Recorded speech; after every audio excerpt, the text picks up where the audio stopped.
It's for y'all. It's for y'all. Reverend Horace, Sheffield, and the wake-up call.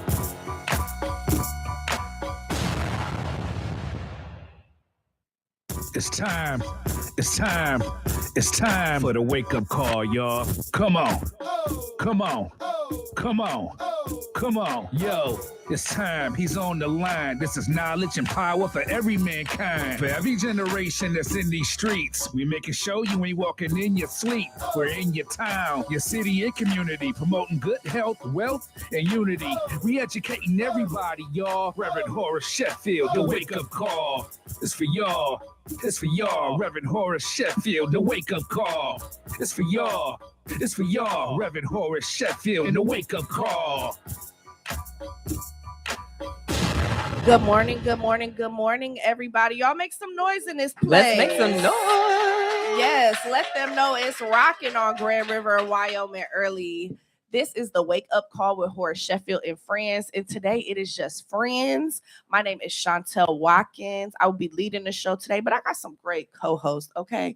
We got Sabrina Athena. How you doing this morning? What up, though? Okay. Sabrina Athena. Hey, everybody. With the Lions jersey on. We excited again about the Lions. You know, they had us in the first half, but you know, we doing good. And then we got always our studio troublemaker, Ed Collins. How you doing? It's only trouble if you're on the wrong side of the fence. On the wrong side of the fence. Now, this week has been an interesting week. You know, it's been, I don't know why every time I open my Facebook app, I'm seeing like some TMZ-esque stories, but I need to change my algorithm. I'm tired of seeing about like Andy Dick and Kelly Osbourne and Diddy. I'm tired of that. I need some real news. Please post more, Ed, of your reels you send everybody. Well, you know what? If you go to the adult section and get you. away from the kiddie table, you'll be fine. No, thank you. Anyway, what's been on your timeline, Sabrina? Definitely a lot of Diddy dancing. Seen him a lot, going back and forth, can't stop, won't stop, and clearly he won't. I definitely got a lot of this conversation about the University of Michigan, and I thought it was like, you know, just one of those things that people are talking about, but like it's really something people are really talking about. Mm-hmm. Other states, people I know from around the world are talking about this, so that's a pretty big thing too. Yeah. What about you, Ed? Don't say nothing about the Wednesday we celebrate the homegoing of my daughter's grandfather. Okay, I'm sending my love. It was a touching service and whatnot. But I'm going to tell you, if you want to have a good funeral, and I don't like to put it like that, you better be better in life during your lifetime. Amen. Oh, no. You know, because if you're not, you're going to be up there by yourself. That's true. What does this tell us about the service, Ed? That's true. What about the service? I think you just told us that this person was all right. No, I'm not telling that about the service. I'm saying it was a good service. Right. And because testimonies and whatnot went very well. Okay. And it was only one person really falling out. You know how some people get. Yeah. They do that at every funeral. That's me. Be a funeral without it. Same person, right? It's me. So it's me and my family. I've fallen. It's me. I've fallen into the pew on top of children before at a funeral. Like I can't handle it. Oh no, you gotta breathe. You can't do that. But it is a celebration of life, and let's remember that. You know, indeed, it remember is. the good times that you shared, and rejoice in those days. Yes. Mm-hmm. Speaking of rejoice, Dabo had a great win this week. Shout out to like Mason in the morning and Angie Starr and everybody over there. So on Wednesday, we had our give-a-thon, and the goal, so this year we are giving 2,000 children toys. We're going to give 1,000 families food, and the goal was $45,000. We raised $72,200 on Wednesday, and people brought a bunch of toys, and it was so amazing. And then this upcoming week on the 18th, 19th, and 20th, we're going to have our volunteers getting everything together, giving stuff away. So it's been very, very amazing over here at Dabo. We, you know, this year, especially with like the federal cuts and everything, it has been a journey, but we've made it through all year, all together. So everybody who supports Dabo, everybody who's always here, we appreciate you guys so much. So wait, so that's the Make Christmas Merry? Yes. That's okay. Yes. See, okay. That's what's up. Yes. And that's for everybody. Years? For everybody to remember, it's up to the community to support itself. Don't depend on government. Well, You know what I mean? drop We look that out for jewel. each other. Yes. You better remind us. That's so incredible. we got some announcements. So we have help make Christmas very merry. We still can take donations. So you can go to DeboDetroitInc.com/donate. This is on the 20th, and we are going to be providing some great smiles and everything for kids. It's going to be amazing. Wow, look at the city coming together. Yes, and then the Affordable Care Act health coverage. Did you know that you can literally speak to somebody at 313-635-5978 to speak to a certified application counselor? You can even also come down to Dabo at 12048 Grand River so that you can make sure that you are enrolled by December 15th so that you can get your coverage on January 1st. But that's also okay. As long as you sign up by January 15th, you can also be covered by February 1st as well. So Dabo is here to help you. Making it hard for people to not do the right thing. Yes, you need health insurance. So on December 18th from 6 p.m. to 8 p.m., we have our Mackenzie Noble December meeting at the Bridge Center, 9928 Grand River. And our guest speaker is Harrison Shelby, aka Mr. Community. He's presenting on what local seats affect our blocks and community the most. And then, New Year's is coming. We have Alexander Zanjix. Zanjay, my bad. Sorry, Alex. Yes, Zanjay. Okay. Yes, we have our Jazzy New Year's Eve Gala. This is also at the Bridge Center on New Year's Eve, Wednesday, December 31st, 9928 Grand River. And you guys, we will have a special guest, James Lloyd, and friends Mike Harrington, Sasha, Eugene McBride. We got $75 a person. It includes the concert. It includes a champagne toast, coffee, gourmet desserts. We'll have a cash bar and food on site. Also, there'll be valet, coat check, all of that. If you need tickets, you do need tickets. You need to call 419-280-1073. And then next Saturday, Rev is giving out some. So make sure y'all in the place to be. Fancy party giveaway? Yes. And then, of course, Don DC Curry is coming to the Bridge Center for our Luther Keith Community Entertainment Series. That's January 14th, 7 p.m. at 9928 Grand River Ave. We got free parking. We'll have health screenings. Food and drinks will be available for purchase. Go to DeboDetroitInc.com/events. Ooh, okay. Russell Tompkins and the New Stylistics. Okay. And with an opening performance by Isis DeMille. If you've never seen her, she's a great local artist. 7 p.m. on February 25th at the Bridge Center, 9928 Grand River Ave. And again, you can go to DeboDetroitInc.com/events. Period. Okay. Dabo always got stuff. So y'all need to go ahead and give love on Christmas Day, as they say. So yes, we have some of our favorite guests who are always in here, and we got a lot to talk about in sports. The topic keeps coming up. We have from Bullseye Sports, we have James Wardell in the building and Mark Jones on the phone. How y'all doing? Doing well. Oh, look at that pic. You look so good. Okay. That's a good one. All right. That's a happy black man. Yes. How are y'all doing today? I'm doing well, Mark. We go. Oh, hey, Mark. Good morning. Mark. Speak up, Mark. Don't be bashful. Come on, Marky Mark. All right, James, you're leading the conversation right now. So let's talk about what everybody wants to talk about. So we got Sharon Moore and what happens at U of M. For all the people who are living under a rock, can you give us a brief background on what has happened? Well, under Jim Harbaugh, Sharon Moore was the offensive coordinator.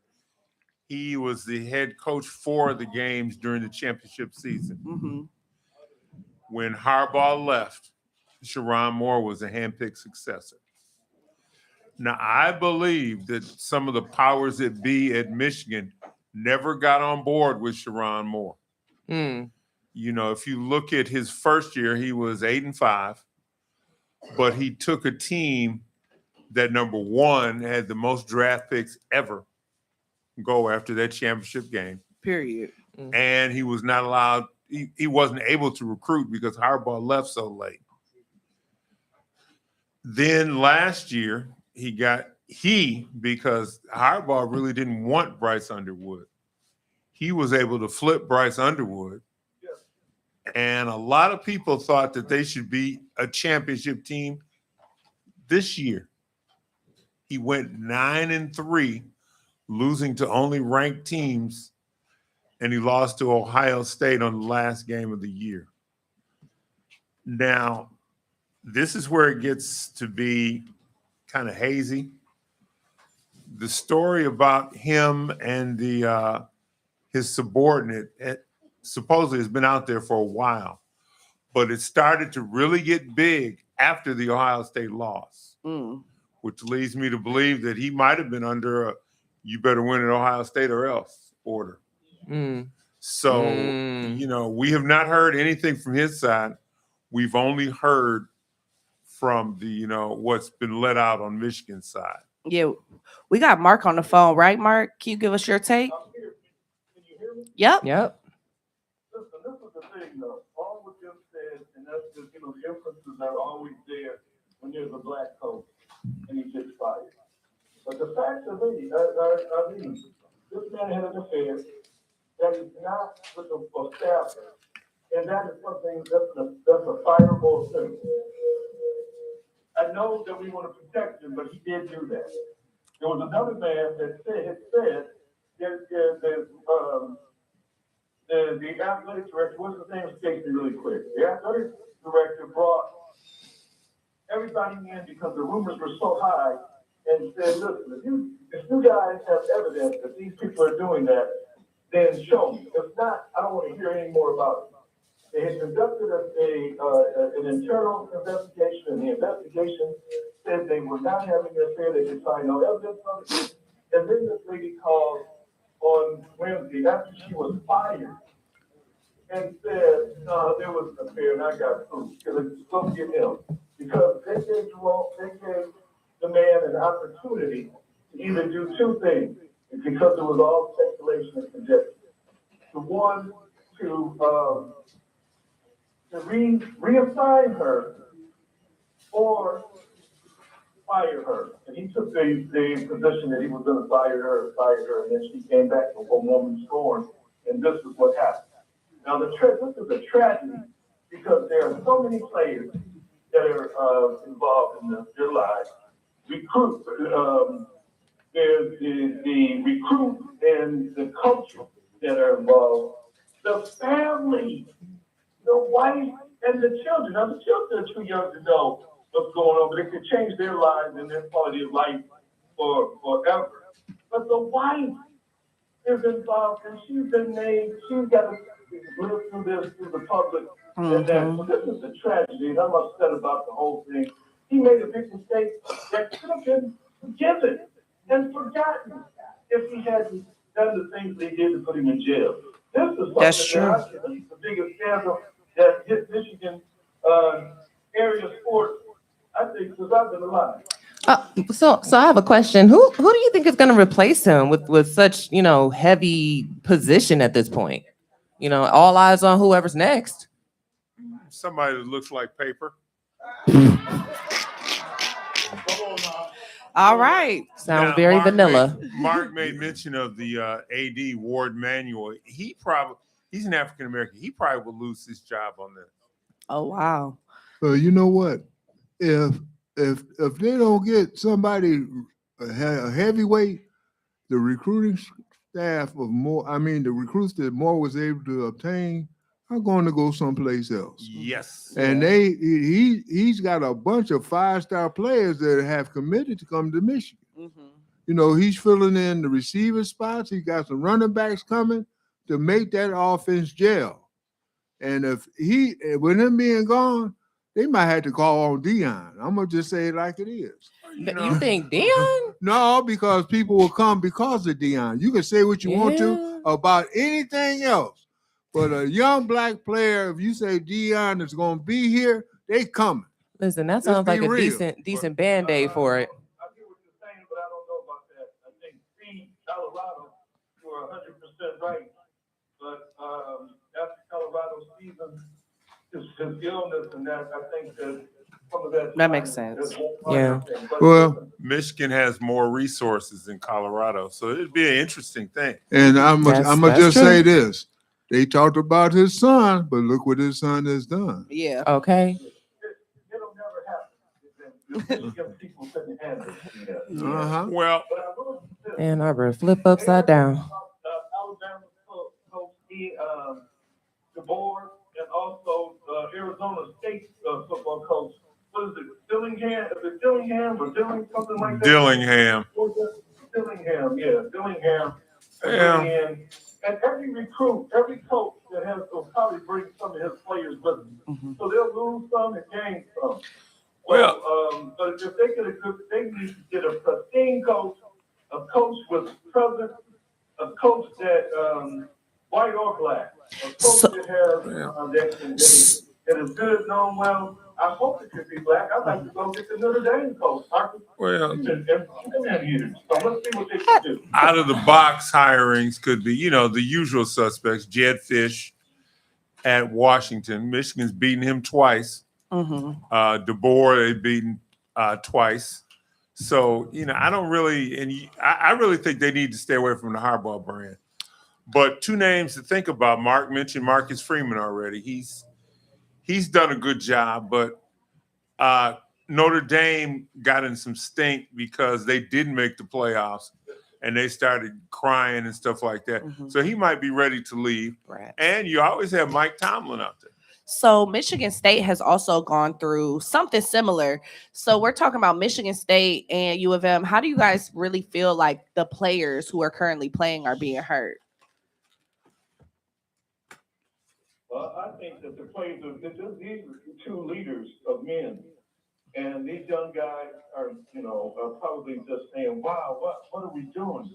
But it's a bigger thing than that. We've had these two black men have been excoriated, castigated, and it's a shame to see this happen to black men. But because most of the players are understanding young black men impressionable, they're probably devastated. They look to these men to lead them, take them to develop them, make them strong men, strong football players, and this is what we did. They're probably devastated. I have a question. So this has happened in more than one place, right? This has happened, and this is somewhat potentially, and forgive me for feeling any kind of way, potentially normalized in other quieter situations. My question is, how does the shakeout look for those other instances at this point? Well, this one is unique because of what happened after he was fired. Yeah. Okay. So, I'm like, we don't know. Now, some names such as Rick Pitino, Bobby Petrino, other guys have had dealings like this. And, time goes by and they both have gotten other jobs. But the fact that Jerome Moore is an African American kind of crashed out too, and had this scene at the end, yeah, I don't think he will ever work again in college football. That makes sense. So the NFL, we got the Lions. The Lions, we've been working hard. They've been chugging up. But I saw this injury report list, and it's long. Do you think we have a chance against the LA Rams? Well, we've had a long injury list for 2 years, but noticeably, we have not had injuries to our stars on offense. And I think if you look at LA kind of mirrors the Lions. They have two strong running backs. They have two number one wide receivers. They have quarterbacks, which are – I looked at stats between Goff and Stafford, and surprisingly, Goff is ahead in some. So you've got two quarterbacks that are very capable. So it's going to be on who can get the turnovers and who can win the turnover game. I think the Lions have a decent shot. What about you, Mark? Can the Lions win? Yeah, they most definitely can win. Will they win? No, I'm sure. I know Leverett gonna get mad. But I'm coming to you right now. Yeah, stood up.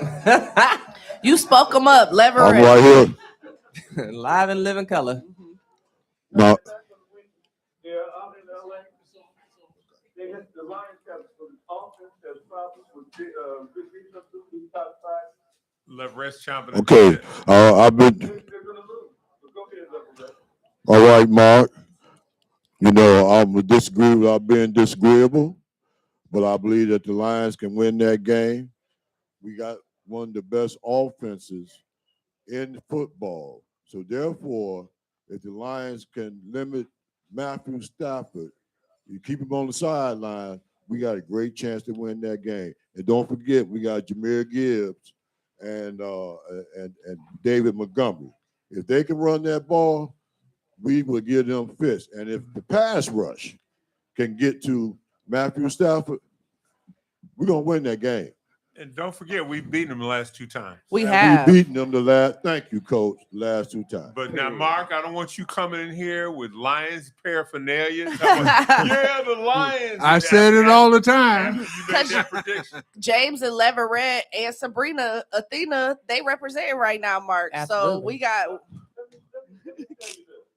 Here comes a clarification. But they can't beat this thing in LA with that offense. They're going to have to score. Do you agree with this? 35 points at least beat the Rams. And the Rams have a good defense, better defense than us. You got somebody else chomping at the bit to get to you, man. Oh, yeah. And you I'm stirred up a hornet's look nest. here. I'm gonna say this. It depends on how the plays are not plays, but how the penalties are called. Yes. Because that's a big factor. So, you know, in the words of an old movie that came on back in the day, on any given Sunday. Okay. Can you say Kansas City? Right. Hold on, you got somebody who wants to talk to you. Mark, this is Marcus. How are you? Go ahead and speak up, Marcus. This is Marcus. How are you, Mark? Well, I heard you, and I just have to shake my head and say the Lions are going to win this game. Amen. The Lions are going to win this game. They're going to win the turnover battle. As long as the NFL decides not to have any crazy calls Say it like we again. had against Dallas, where guys in the end zone, and for some strange reason the ball is pulled out. All of this, you know, we have to watch reality TV with the NFL now. Can you say Kansas City? Yeah, I can say Kansas City too. All right. I can say Kansas City. But if we have that, If they lose, it's somebody else's fault. It's not their fault. It can't happen. No, Exactly. He said as long as. Sounds clear. Why you should say it's not the Lions' fault? And wait a minute. And hold on. And all of us are setting up reasons why they can win. Because all of it is what might happen in the future. And So it's all the same conversation. all I want to say is, Mark, as I said, they will win. Now you'll come in with your Lions stuff on next week and all this other stuff. They will win. I still support the Lions. I'm just saying in this particular game, you asked me who was going to win, and I'm telling you the Rams. And I said what I said. Period. NFL Okay. Reality TV and the calls. Let the man fight. Yes. Yes. That's all Yes. I'm saying. And Thank you, look Mark. here, Have a the good more weekend.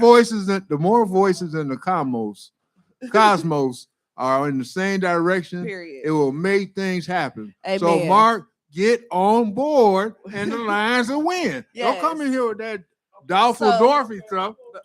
All right, Mark. Oh. So speaking of winning teams, the Pistons are still first place in the Eastern Conference, y'all. Can we make some noise? Okay. All right. Come on, Detroit, Detroit. make some noise.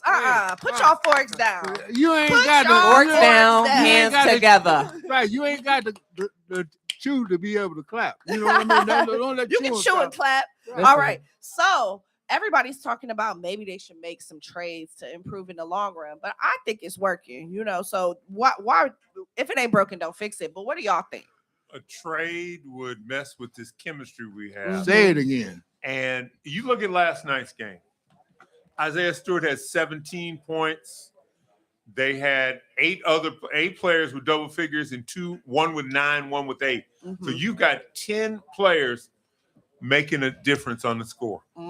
So you can't beat that. If you can do that consistently, where you've got 10 players you've got to worry about, it's going to be hard. And someone was making a point about if they play Oklahoma City, if they're allowed to be physical, Marcus, thank you. If they're allowed to be physical, they can beat that team. Okay. We agree wholeheartedly. No trade. And they're 12 deep them. I know you said they play 10, but they really 12. That's one of the teams put together that I've ever seen. NBA, That's a big statement. Don't mess with them. Don't mess with it. Leave it alone. Leave him alone. They had a 6-day break. They came back yesterday and played beat Atlanta, and we're seeing great things here. And again, if somebody goes down, next man, they really got the next man up. All we have to do is keep Cade healthy, watch his minutes so that he's not overtired, let him just keep developing as a superstar, not a star.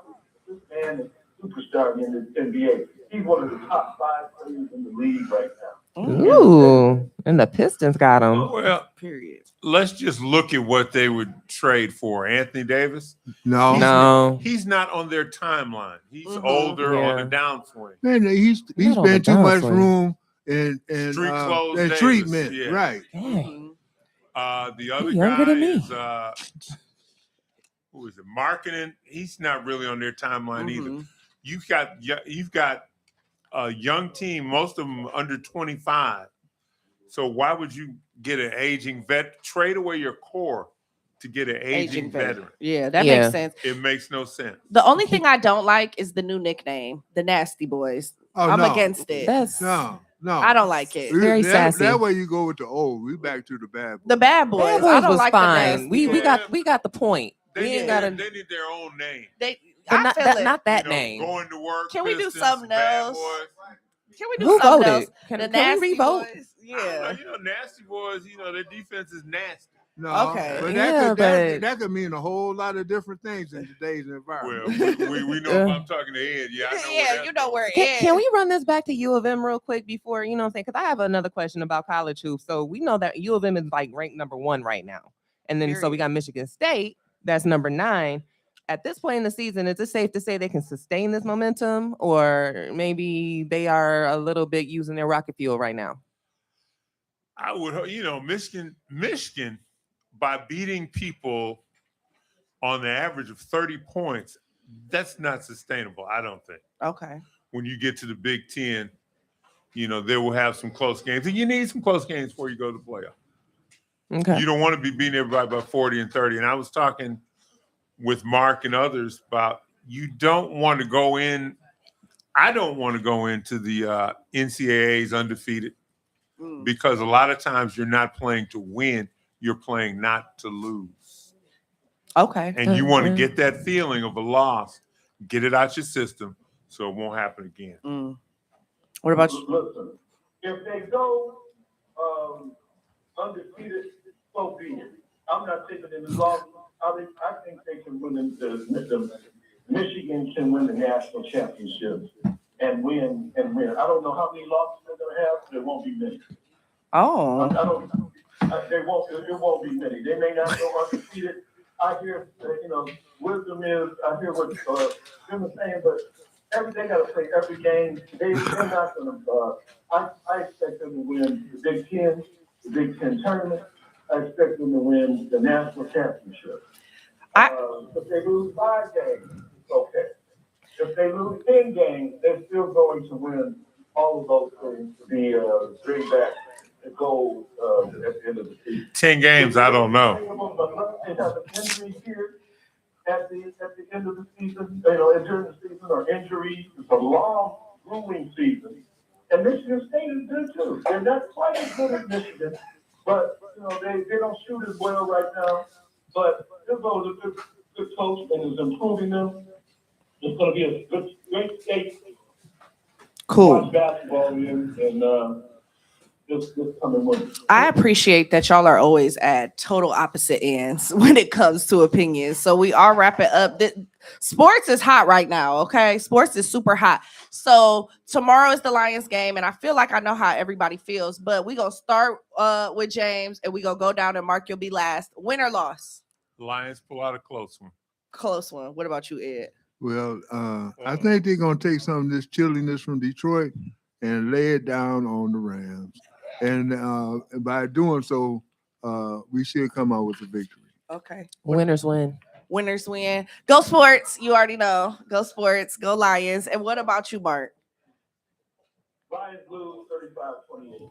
Boo that Dang, man. You know what? You're gonna have to change your address to All right. a different state. All right, everybody. We will be back with the wake up call. Thank you to Bullseye Sports as always. It's time. It's time. It's time for the wake up call, y'all. Come on. Come on. Come on. Hey, this is City Council President Mary Sheffield. I get my Saturday morning wake-up call from my dad, Reverend Horace Sheffield. What up, though? It's your girl T-Barb, and I get my morning call with Reverend Sheffield. Make sure y'all tune in every Saturday morning. It's good. Every Saturday morning, 8 a.m. to 10 a.m. on 101.5 FM or 1500 a.m. The wake up call with the Reverend Horace Sheffield. Hello, everybody. This is your girl, Erica Alexander, and every Saturday morning, I get my wake-up call with Reverend Sheffield. Make sure you go on and get some of that. All right? What is that? Is that someone called? Is it Saturday? Every Saturday morning, 8 a.m. to 10 a.m. on 101.5 FM or 1500 a.m. The wake up call with the Reverend Horace Sheffield.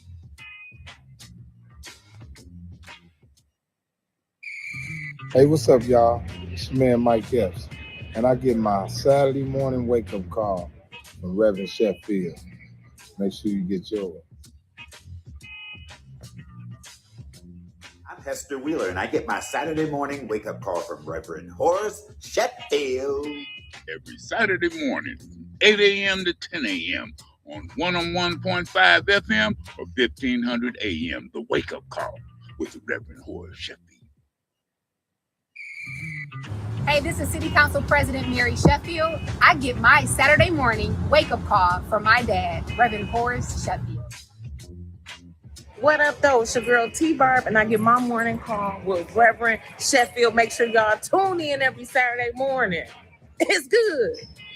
Every Saturday morning at 8 a.m. on 1500 a.m. or 92.7 FM. The wake up call with the Reverend Horace Sheffield.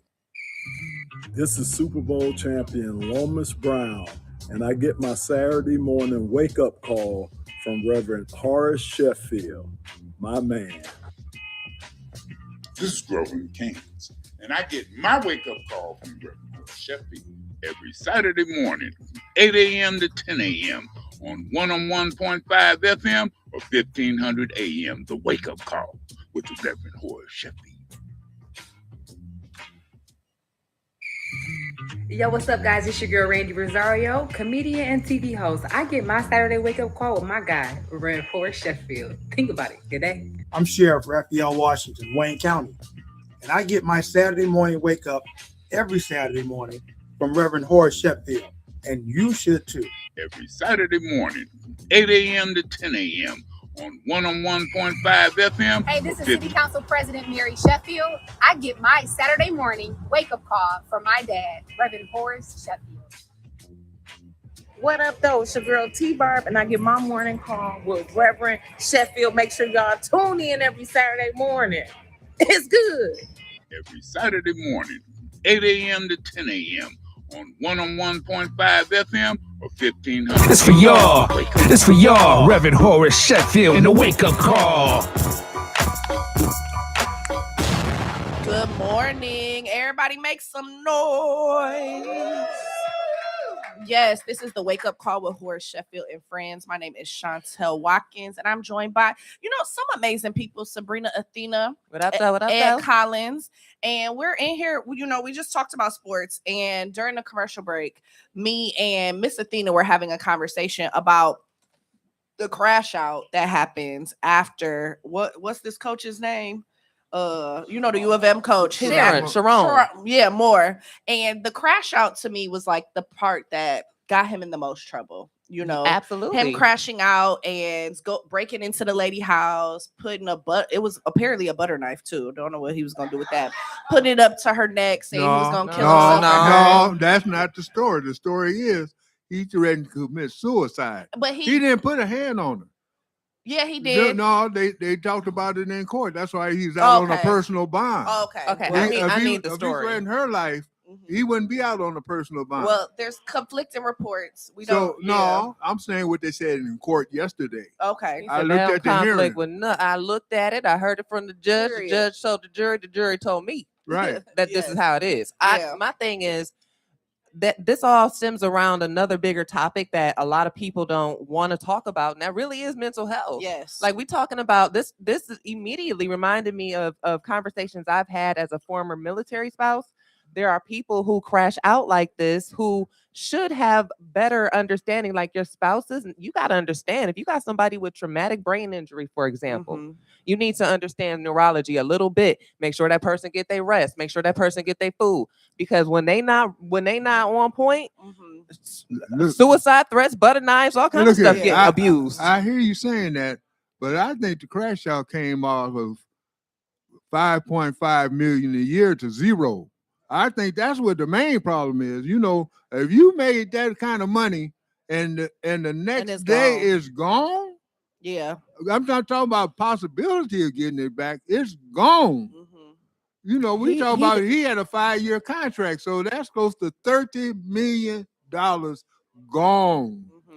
That's rough. That's okay. a crazy thing to think. And the real crazy thing about it is he is not the only one in sports that had extramarital affairs. Yeah, they don't get that kind of penalty. And that this be real. And that's where I was coming from. Like, I know that this is not an unusual situation in the world of like athletics and the authorities and the women who run around with them. This is not an unusual story for that reason in my mind. But then when you add on the other layers of things that happen, then you got like, listen, there's other football players, okay? It's other basketball players, there's other athletes. They go through a different situation with their body. Look here, they do. The leader of this place, not Dabo, but of this place, these states, has been convicted of 34 counts of indecent behavior with young ladies. Now, he president. So he's not getting no kind of fallback or fall out behind that. We talk about a one-on-one relationship. Okay, so back to sports. Yes. He said, come back. That's the comparison. Got you. Well, we know that we're all held to a higher standard than him. Okay, y'all. But yes, so we have a great guest, and it's the boots, the jacket, the hair, everything for me. Okay. Entrepreneur, trainer, and facilitator. Can you pronounce your first name for me, darling? Sunseria. Sunseria. Like okay. Sun in the sky. Ooh, So I love that. Sunseria, aka Sun.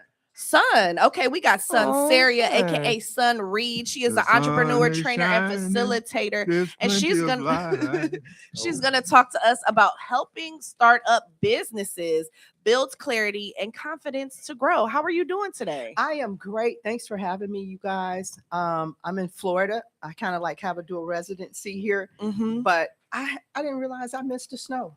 See there? You ain't miss it. You can miss it. It's okay to miss the snow. I did miss the snow. You ain't miss it. And I'm missing my buddy, Sheffield. Yes. I hadn't seen him, but I'm missing him. But thank you for having me. You can come back. You guys are great. You're doing a great job. I heard you on the way here. You're hype. You're live. I love it. Keep doing what you're doing. We appreciate it. Thank you. Sabrina Athena, can you start us off? Absolutely. I need to know more about you. This is the first time I've had the pleasure of seeing your sunny face. Okay. So I want to know more about your story. You know, let me know, how did you develop this passion for being an entrepreneur? What does that mean to you? Well, entrepreneur for me personally is flexibility, period. And being your own boss, period. Being your own boss and having that flexibility to be your own boss. My story, my backstory, as a child, I grew up and I always wanted to be a teacher. I wanted to be a teacher so bad that it was a neighbor that had siblings that was younger than we were. And I would go knock on the door and ask her, could her siblings come out to play school, right? And I was the teacher, and they would come down to my house and they would go in the backyard and I would have them in a circle. And it got to the point, because back then your teachers could paddle you, in my mind, I was a teacher. I like where this is going. I started kind of spanking the kids, Really didn't read. We were supposed to take turns for them to be teachers as well. Never happened. Never happened. Because you was the boss. I say, why would you take a turn? And listen, I didn't know that I had boss status as a child. Period. I really didn't know that. But the children went back home, and I went another day to get the children, knocked on the door, and they go, they can't come out and play. I'm like, why? He said, because you're hitting on the kids, and you're really not a teacher. And that's when the realization set in that you're really not a teacher, even though that was something I wanted to be. So as I was growing up, I starting all kinds of different businesses, from lemonade sales to starting a membership group among the neighbors, getting T-shirts made. It just kept going on. And then I entered corporate. Okay. When I got to corporate, I did not belong in corporate. Corporate was not a great fit for me. And some of the reasons why is because in corporate, I saw things that needed to be changed. I seen problems that I felt I could solve, right? And sometimes they just don't open up a door for you to get into a leadership position so that you can solve those problems, even though you know you have the skills to do so. Sometimes people become intimidated in corporate, or by your presence, or by your skills and your knowledge. And so sometimes they don't allow you to elevate or even promote you. And so that didn't work for me, because I was birthing too much, too many skills, too many talents. God had given me too much to just sit there in someone else's space and not be able to create my own. So I came out going back to entrepreneurship. That's pretty much all I know. You know something that I found out about corporate? My wife was a manager at one point when we first got together. All right. And their community service programs, I was helpful in performing those duties, right? You know, they always sent the wives to do those duties. Well, in doing so, I became part of the good old boys club. And being a woman, you can't be. You know, sit at the bar, drink, smoke cigars, and talk. Right. All right. So by getting in the inside as what was happening behind the scenes, I was able to get my wife promoted to be a VP. Period. And because I was able to give her the information she wouldn't necessarily receive on a regular basis. So that is a very real situation in the corporate world. You know, so I can understand that. It is. So you have to actually take the initiative and step out. My passion, and I tell people it's not my work, it's my passion to get other people to get into entrepreneurship. There is people sitting on so many gifts and so many talents. Exactly. And they have ideas, and they don't even know some of their ideas is actually visions, right? And this is a really great time for entrepreneurship, you know, and thank you for creating that. Yeah. Because that's corporate true. wasn't going to do it for teamwork. her. Yeah. Yeah. So you're talking about creativity and everything. How does artificial intelligence, AI, help small business owners, and give us some examples of how it's used? Ooh, AI, which I don't know if most people know, but AI is artificial intelligence. And it really is not one of the myths. Let's just rule this out right now, is that people are being told that artificial intelligence is going to take human jobs. That is not necessarily the case, but it will become the case if you don't learn it. If you learn it, you can keep your job. This is for the people that's in corporate. For the entrepreneurs and for small business owners, especially for aspiring entrepreneurs, AI is a great tool to use when you lack staff, when you lack capital, when you need to get things done fast, when you need to automate, when you need to market, and when you need to brand. You know, a lot of aspiring entrepreneurs and small business owners do not necessarily have the capital to start their business. AI is your go-to. AI is your friend. AI, you can create your own employees, your own assistants. So these are the different various opportunities that entrepreneurs and small business owners get when they turn to AI. It's not for people to be intimidated by AI, to fear AI, or to be scared of AI. It is to embrace it.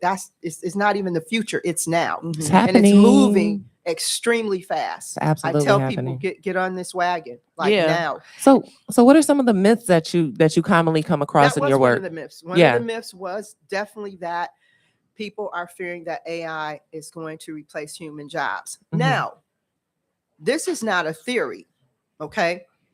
That is a very possibility, because you have so many people that don't want to work. Mhm. You have so many people that work but don't do their job well. That's true. Okay. So if I can train a machine, which is artificial intelligence, by the way, is a set of tools that empowers machine learning. Okay. So now if I can get a machine to learn what I needed to do, which is engineering, prompt engineering.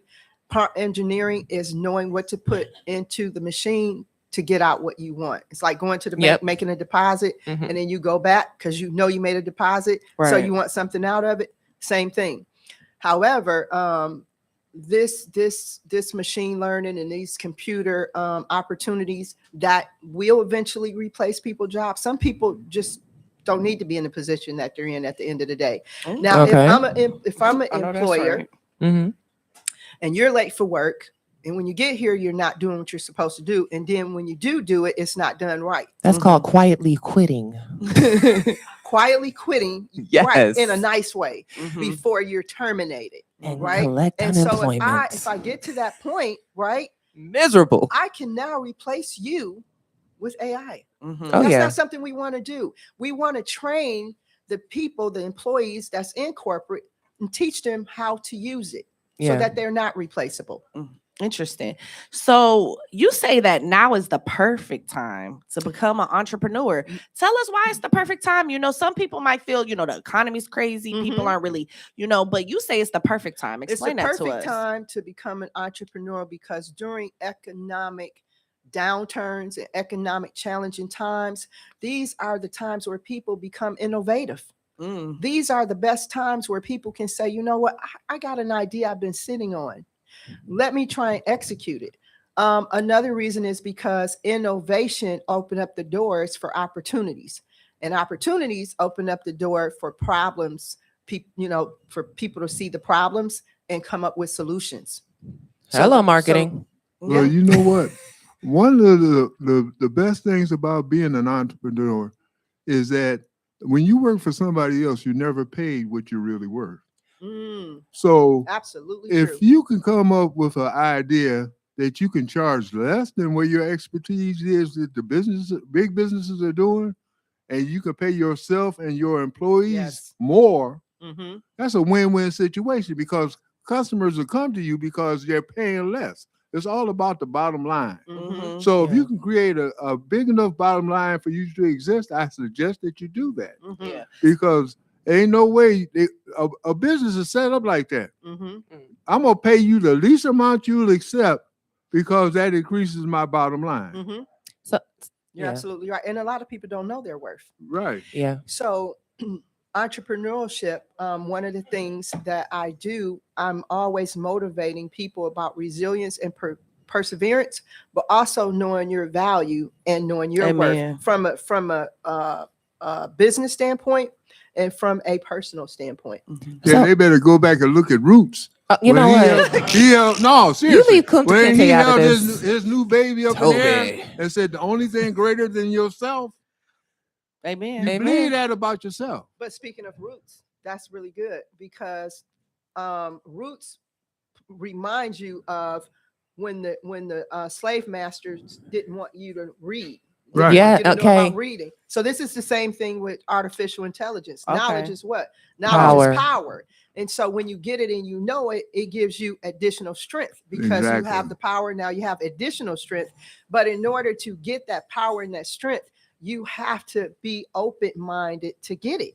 Right. Because AI learning it is just not going to come to you. So you got to put yourself. You got to put the work in. That's right. So Miss Sunny, I'm as someone deeply resonating with everything you're saying right now. I own an LLC, the Goddess Workshop. I've learned to monetize, and because I have a marketing degree and I do all these do things. You use AI right now? Absolutely. I pay for AI right now. It is a part of my budget that goes along with my LLC. Make AI pay you. And that's the point. So, you know what I'm saying? We grown, we building. And so I, for a long time, felt very isolated in my personhood and knowing that I have a spectrum of talents that I can do all at once. And I've gone through different people and different instances in my life, living in different places internationally. I'm a Detroit native New Yorker. I came home. All that to say, what kind of like motivational like assurance do you have? Because clearly I feel like you run across a lot of people like me what kind of information do you want us to know? Like, we not alone out here. You're definitely not alone. Mhm. You're definitely not alone. And it's not easy. It's easier said than done being an entrepreneur, but you need mentors. You need someone like me that say, hey, Period. keep it going. Let me see what you're doing, what you're working on. Yes. What you need, roadmaps. Like we have navigational tools when we're driving to get from point A to point B. We need that in our personal lives as well as our business lives too. Project managers need project managers. There you go. That's Absolutely. Period. I got your word. Yeah, now. period. That's it. And so we need those roadmaps, because we can, myself, I got a lot going on. If I tell certain people everything I got going on, it'll come across like she's just all over the place. But I set priorities and I set goals and I set deadlines, and those become my roadmaps. So if I had to check motivate, those boxes. there you go. So if I had to motivate and I had to tell you or another aspiring entrepreneur or a small business owner, create yourself a roadmap. It's okay to have many ideas, many visions, and many goals. Which ones you're going to execute is going to determine on the roadmap that you have for yourself. And you can only create that roadmap. Now, someone like me can come in and look at it and say, well, if you're trying to do that, then you should do this first, right? But you are the head of your roadmap. You are the driver. Please explain to our audience, because a lot of them haven't heard that term roadmap. Roadmap? Explain to them the difference between a roadmap and a business plan, if there is a difference. Okay. Well, it goes in hand in hand. It goes together, because a business plan it represents your roadmap. Your business plan is your plan on how you're going to get what done, when, how, and where, how much, right? And part of that business plan have to always be a financial plan, financial statement of visions. And what's important too about a roadmap is your vision and your mission statement. It doesn't make sense to get in the car and drive. See, one of my company, Logical Source Consulting, slogan is helping you get on the road to success. Helping you get on the road to success. Helping you. But you got to get in that car and you got to start the engine, and you have to be willing to drive. Compliant clients is very important. But it's like getting in a car, starting the engine, and knowing where you're going. And most of us do, because you're not getting in the car and just sitting there, right? Yeah. You get in the car and you know where you're going. Well, that is your roadmap, your business plan. That's how you look at that. Is that a great analogy? Yeah. Get in the car. You giving us a lot of free game, but all the game's not gonna be free because you're writing a book called Boss Up right now. Come on. Yes, okay, and that's a very Detroit phrase. So Yes, you can go to Florida all you want to, but you're gonna come back and be a Detroit. This is still my home. I'm here almost every 90 days. But Period. This is safe. I know that's right. Yeah. So tell us about this book, that you're currently writing. So the book is kind of everything we're talking about. It's about motivating entrepreneurs and small business owners, aspiring entrepreneurs. It's about perseverance, resilience, tenacity, the things that you face as an entrepreneur, being alone, not having staff, not having someone to push you or support you in your idea and your vision. How do you overcome obstacles? How do you overcome challenges? How do you get that roadmap going, right? How do you get in the car and start the engine? Period. And even though I know where I'm going, which direction do I take? See, we can know where we want to go, but we may not know which direction we want to go in. All right. So the book is going to aid in those areas, as well as all my workshops. All this stuff does that. Yeah. I would say that that business plan and having a actual calculation for my hourly rates makes it so much more respectable, not only for myself, but for whoever. I'm like, no, I have to have my hours paid for me to pay attention for an hour, because I got so much other stuff to do. Excuse me, for your attention to be retained. Right. Well, You need to pay a retainer's fee. Yeah, time is always money. Time is money, and Time is value. Time is value. I heard someone tell someone just recently, what does time matter? I've known this person for over 8 years, and I overheard them say, what does time matter? Well, that was 8 years of time that I gave you that I can't get back. I'll never get that back. So time matters. Yep. And absolutely. sometimes if you're not doing, if you're not productive in the time that God has given you, like I believe in productivity. That's right. I believe, because you guys see this year, how fast this year went, right? Yeah. I mean, it just, whoo. And it's like, if you get up and you sit around, and I know for me, if I do it, I feel very guilty because I have that much on my plate. I don't want to sit around and then procrastinate intentionally. Yeah. But sometimes we do have to learn how to take a break and sit back and rest. We just have to do that. So you've been giving us all this great stuff. Tell us what the name of your consulting company is and how people can contact you. Because I know some of our listeners, they need you. The people in the audience. Yeah. You know, we've already talked about, Sabrina Athena being an amazing entrepreneur already. Yes. So how do people get into contact Logical with Source you? Consulting, they can visit that website. Just what it is, www.logicalsourceconsulting.com, or I think it's LSG Associates, the phone number. I'll try to look it up. I don't know it right off my head. And then they can also go for one-on-one AI consulting. They can go to sun-read.com. But it's something I got to announce before I get off the show. Please. That I did for people that want to become an entrepreneur, or they're small business owners that can't do a one-on-one, may not have the time, can't do a face-to-face, and may not make a workshop. I just launched an AI website. Ooh. It is called Boss Up. So those of you that want to go check it out, it is called Boss Up AI Hub. And what this does, and the reason I created it again was, I kept seeing people and hearing people not understanding really the simplicity of AI. They hear automation, they hear marketing, they hear branding, but how do I do it? How do I get started? I hear prompt engineering, but where's the prompts that I use? So in this app, you can actually go to bossupAIHub.com, and you can look at everything there, and you can, for 30 days, you have access to it for 30 days. It's going to give you sample prompts that I created that you can put into the machine. And then you can do automation, learn your automation, branding, and everything. Well, thank you so much. This has been a great conversation. And thank you for having me. Yes, again. you Thank are listening guys. to, we're going to bring her back. We're going to ask a couple more questions. Okay. So you stay right there in that seat, Thank girl. you. This is the Wake Up Call, and we'll be right back. It's time. It's time. It's time for the wake up call, y'all. Come on. Come on. Come on. Come on. Yo, it's time. He's on the line.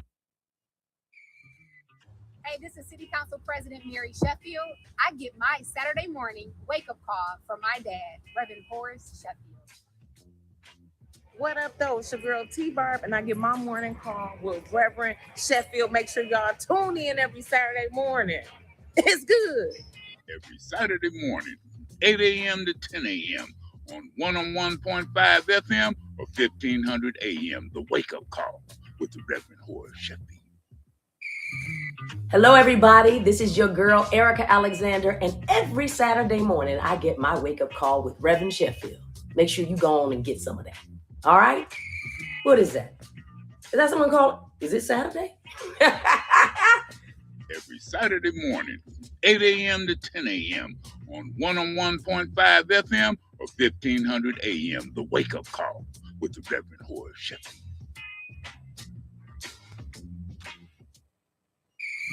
Hey, what's up, y'all? It's your man Mike Epps, and I get my Saturday morning wake-up call from Reverend Sheffield. Make sure you get yours. I'm Hester Wheeler, and I get my Saturday morning wake-up call from Reverend Horace Sheffield. Every Saturday morning, 8 a.m. to 10 a.m. on 101.5 FM or 1500 a.m. The Wake Up Call with the Reverend Horace Sheffield. Hey, this is City Council President Mary Sheffield. I get my Saturday morning wake-up call from my dad, Reverend Horace Sheffield. What up, though? It's your girl T-Barb, and I get my morning call with Reverend Sheffield. Make sure y'all tune in every Saturday morning. It's good. Every Saturday morning at 8 a.m. on 1500 a.m. or 92.7 FM. The Wake Up Call with the Reverend Horace Sheffield. This is Super Bowl champion Lomas Brown, and I get my Saturday morning wake-up call from Reverend Horace Sheffield, my man.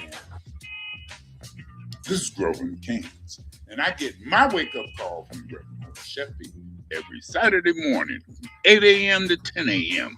on 101.5 FM or 1500 AM, the wake-up call with the Reverend Horace Sheffield.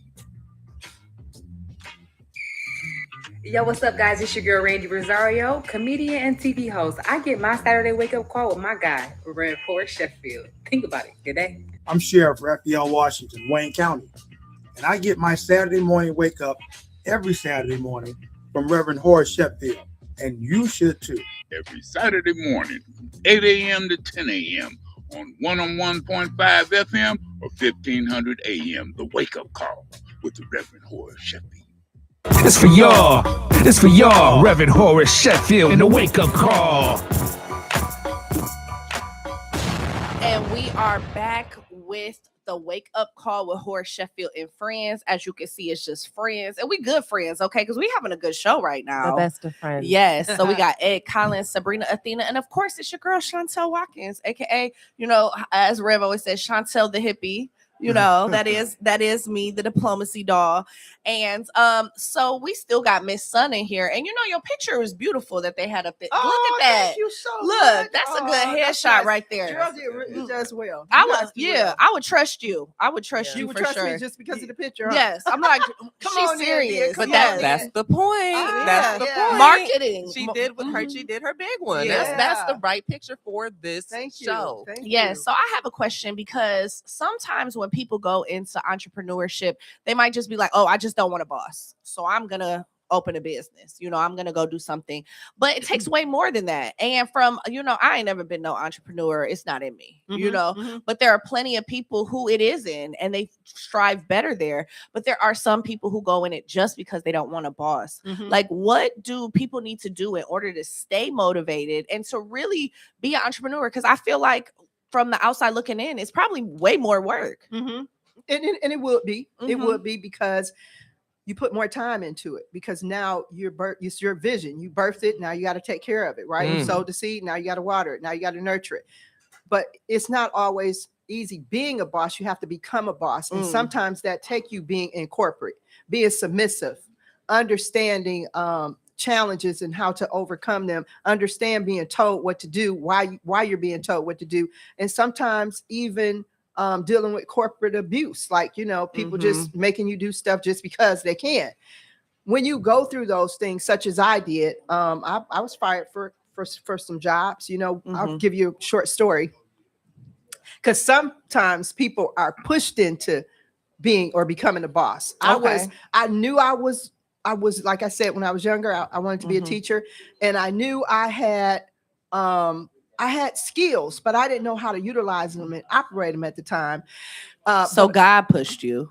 I would say God pushed me, right? Yes. And He pushed me Just so I walking can in your push other purpose. people, and I can bring other people in. But short story, I was in corporate. Speaking of Blue Cross Blue Shield, as a working for a third party as a subcontractor. And so I had my own cubicle. You couldn't tell me nothing, right? Back then, getting paid $14.50 an hour, that was a big deal. And your own cubicle. So I ran an ad. I started a gardening business outside of the job, because every time I was in corporate, I was doing something on the outside of corporate, right? Because I was never fit for corporate. And so I started a gardening business. I don't know. Do you see where companies go when they plant the beds and the flowers? Yeah. It's big now, right? Yeah. Well, you're looking at someone started that, but I started veggies. So I planted, I was just writing. I was like, I got an idea. I want to plant people's gardens, but I want it to be veggies, right? And so I ran an ad. Hey, such and such gardening, Reed's Gardenings is what it was called. And I did get a phone call, but the phone was ringing and I was off work that day. And I put the number to the cubicle to my office. And so I didn't know any better. Before email, thank that God. Phone was ringing. That phone was And ringing. you wasn't there. And I wasn't there. And so my coworker that sat next to me in the next cubicle, she called me at home and she said, hey, oh, you better get here. The phone is ringing like crazy in your office. And Dave, his name was David, I'll never forget. He went in there. He It's always answered the Dave. phone, and they said that they were calling looking for some gardening work. So I knew I had a market. That phone was ringing, and they was looking. Right. I had a Lord have market. mercy. I didn't go about it the right way because I didn't know any better. Yeah. I got to work, and you know how you go to clock in, but you know Mhm. you get caught. Your First. stomach feel away. you feeling some kind of way. You your already stomach know. get nauseous. And he say, you know, don't clock in. Come over here and let me talk to you. And I The did don't it. clock in. It's you and you. Don't clock in. And that big boss was there too, sitting at the table. And I kind of knew because you can feel it. Yeah. I kind of knew. And he said that's a no-no. Like you can't run ads for your own. And I didn't know that. But again, I did know I had something else going on. So again, that pushed me into still becoming my own boss. So unless you're going through some things, you can't just necessarily say, I'm gonna quit my job because I want to be my own boss. Right. Right. If you're going to quit your job, make sure that you at least save some type of capital. Amen. Because you're Yeah. going to need something, right? Even though we have AI, you for a lot of AI tools, you need money to utilize them. Those apps cost money. How much they're going to become later, we don't know, but they cost. They cost. And can we all agree that the starting salary, even a $75,000 a year salary, is still, you need side hustles. Like you still need extra money, even if you in corporate. I read an article for a single person, you need $121,000 a year to live comfortably, not even well, comfortably. And then when you go for the interview, they hit you with the, oh, we're looking for someone from the lower end. Hold the heck up. Like you want me to dedicate my 40 hours to, again, we talk about hours. That's how I came to understand. 40 hours to this, and you not even helping me live for real? No. You know what? I bet you I got the best motivator of all. Come on. That is, you know, a lot of us are living check to check. And our bills depend on that check getting there. What do you do if the check don't come? So always have more than one stream of income coming into your household. Amen. Yes. All right. So whatever your hustle is, whatever your idea is, that's right. Put it to use. And that's because true. It don't take a lot to keep you from drowning. Yeah. Yeah. But you can drown in the tablespoon of water. Yeah, most Not a business owners tablespoon. that I do Choke on know the tablespoon right now first. have jobs. You know, they're you know, of course their business is their number one priority, but they still got to fill in those bills. And a lot of times it's because insurance too. Yeah. You know, as an entrepreneur, insurance is not, you know, it's costly. not cheap. It can be very costly. But I tell people, don't let obstacles discourage you, because obstacles is going to be a part of life anyway. And it goes back to, again, talking about the roadmap, navigating your roadmap, navigating your business plan. You're going to get some pit stops. You're going to get some detours. You're going to get some wrong way signs. You know, you're going the wrong way. All these things is going to happen when you're following the roadmap. Yeah. But when you get to the part where it says, okay, I got to go back out and get a job because I need insurance. That's, you know what I'm saying? It's something that you can't really tell people, hey, you know, don't do it, because some people, like you said, a lot of people that have jobs and they are entrepreneurs, and some people do it by choice because they either haven't scaled their business yet, which, by the way, AI will help you scale. It helps you grow. It helps you save time. But a lot of people go back to their job because they haven't had tools and they were never operating with tools with like AI where they could scale, you know? It's a new game out here. And your roadmap includes the title author. And so you're actually in the process of writing the book now. Okay, cool. I started on it. So okay. What's that process look like? Maybe a month out. Okay. Well, I'm writing mine. Well, I started before AI, but I'm going to finish it with AI. So I'm probably maybe a month out. Maybe. Nice. Yeah. But I've had to sometimes, as an entrepreneur now, and a small business owner, you have to sometimes stop certain projects because something else comes up that prioritize or super exceeds what you were already doing. And so this AI and this getting this app out was very important for me, because people did not understand necessarily the simplicity of AI. And so getting this app out to help entrepreneurs and small business owners was more important. So that kind of superseded kind of the book. So your roadmap had some pieces that you can move along with the prioritization, but it's still on the map. There you go. Oh, There you period. go. That's And good. you know something That's else good. people are missing? When you have your own business, you can save money, and how you save money is you create a home office. Mm-hmm. And these things are now tax deductible. Yeah, One they third are. of your living That's expense, right. your lights, your heat, your gas. If you want to have security, get you a pet. Lord have mercy. And you can write that Yeah. off as part of your security and Yeah. expenses of having that And for the sake keeping that pet. for the sake of being a contrarian, just for sake of me and you, I had to get an office away from my house because I have people at my office and I ain't about to have them at my house. Well, you just That's create. fair. Listen to me. You create a dedicated space and a phone number for that space, and now that becomes your office. You get to deduct 1/3 of your living expense. I'm a single woman with kids and a little Frenchie. We ain't Look here. trying to have that How kind of how smoke. many times you been on a Not conference everybody call? want energy in their house. No, listen to me. How many times have you been on a conference call and you seen movement in the background? What's your take on home So office are you versus? in home now, or are you outside the house? I'm- Is that I- what you're saying? I'm outside the house. I have a Greektown office, and then I have my house. You but can always think yeah. about shared space. And it is shared space in Okay, Greektown. good, Yes. good. So that saves you. So someone like her that has to move away from the house because she has a lot going on, noise, running, dogs barking. People respect you when you do put yourself in a safe space and place of professionalism.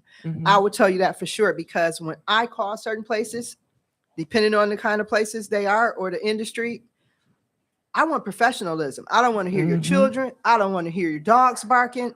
I don't want to hear it. And if in fact you're doing something like I'm doing, and you're getting clients and you're talking to the clients and you are doing a one-on-one consultation, that's a distraction. And it's not professional. And so there is times where some people have to transition out of their homes into a shared space or individual space.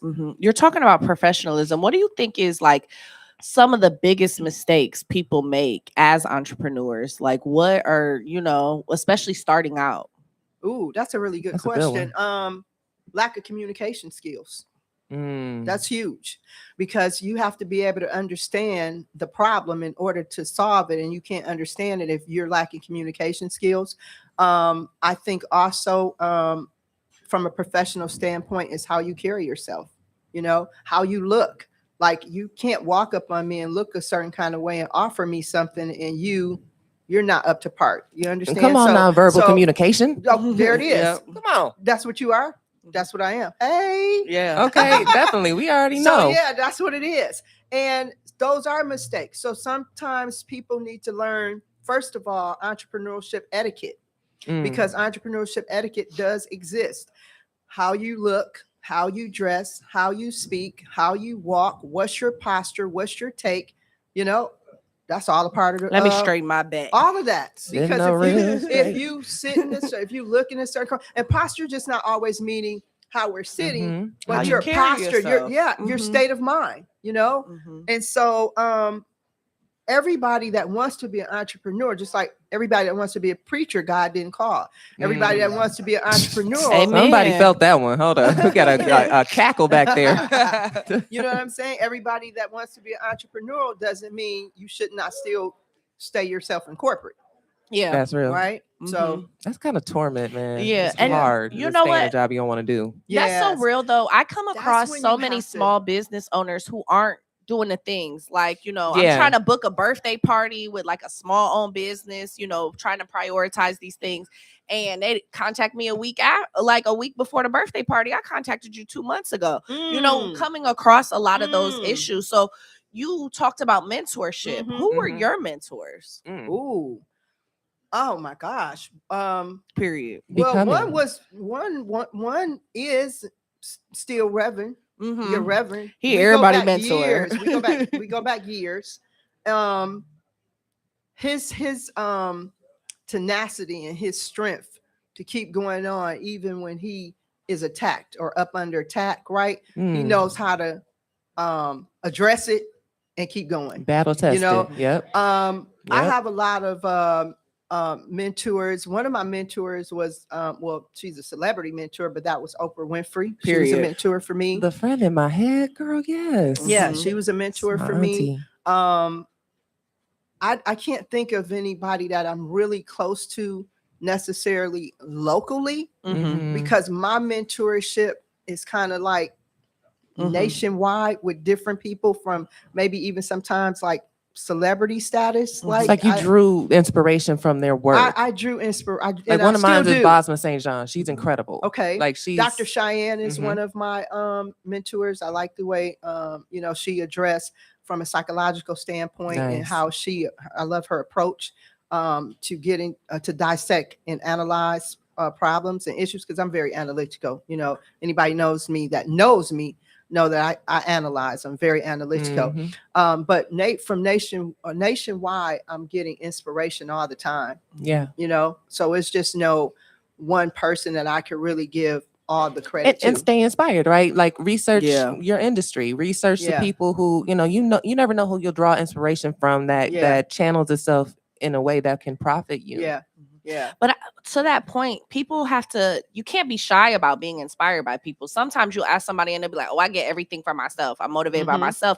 And which is great. You should be motivated by yourself. You are the person who goes to sleep and wakes up by yourself, but you can't be shy. Sometimes people want to act like they are, self-made and all this stuff. And for the most part, people I don't are. like when people say self-made. But you gotta be, you're Ain't inspired. no We're all such thing. inspired. Yeah. Amen. Absolutely It's selfish made. Look here, that's It's selfish. It's selfish, right? But no Period. self-made. That's like the little kid. Amen. You teach a kid how to ride a bicycle, and they say, "I did it all by myself." Yeah, and no, that's not true. That's not true. Yeah. So, They need to come back with the attitude of gratitude. They say, I did it. Yeah, I did it. That is a better attitude of I did it. I want to hear you encouraged and happy because we all clapping for you. And you know what? Sometimes I'm back to mentorship. Sometimes your mentorship is you. Yeah.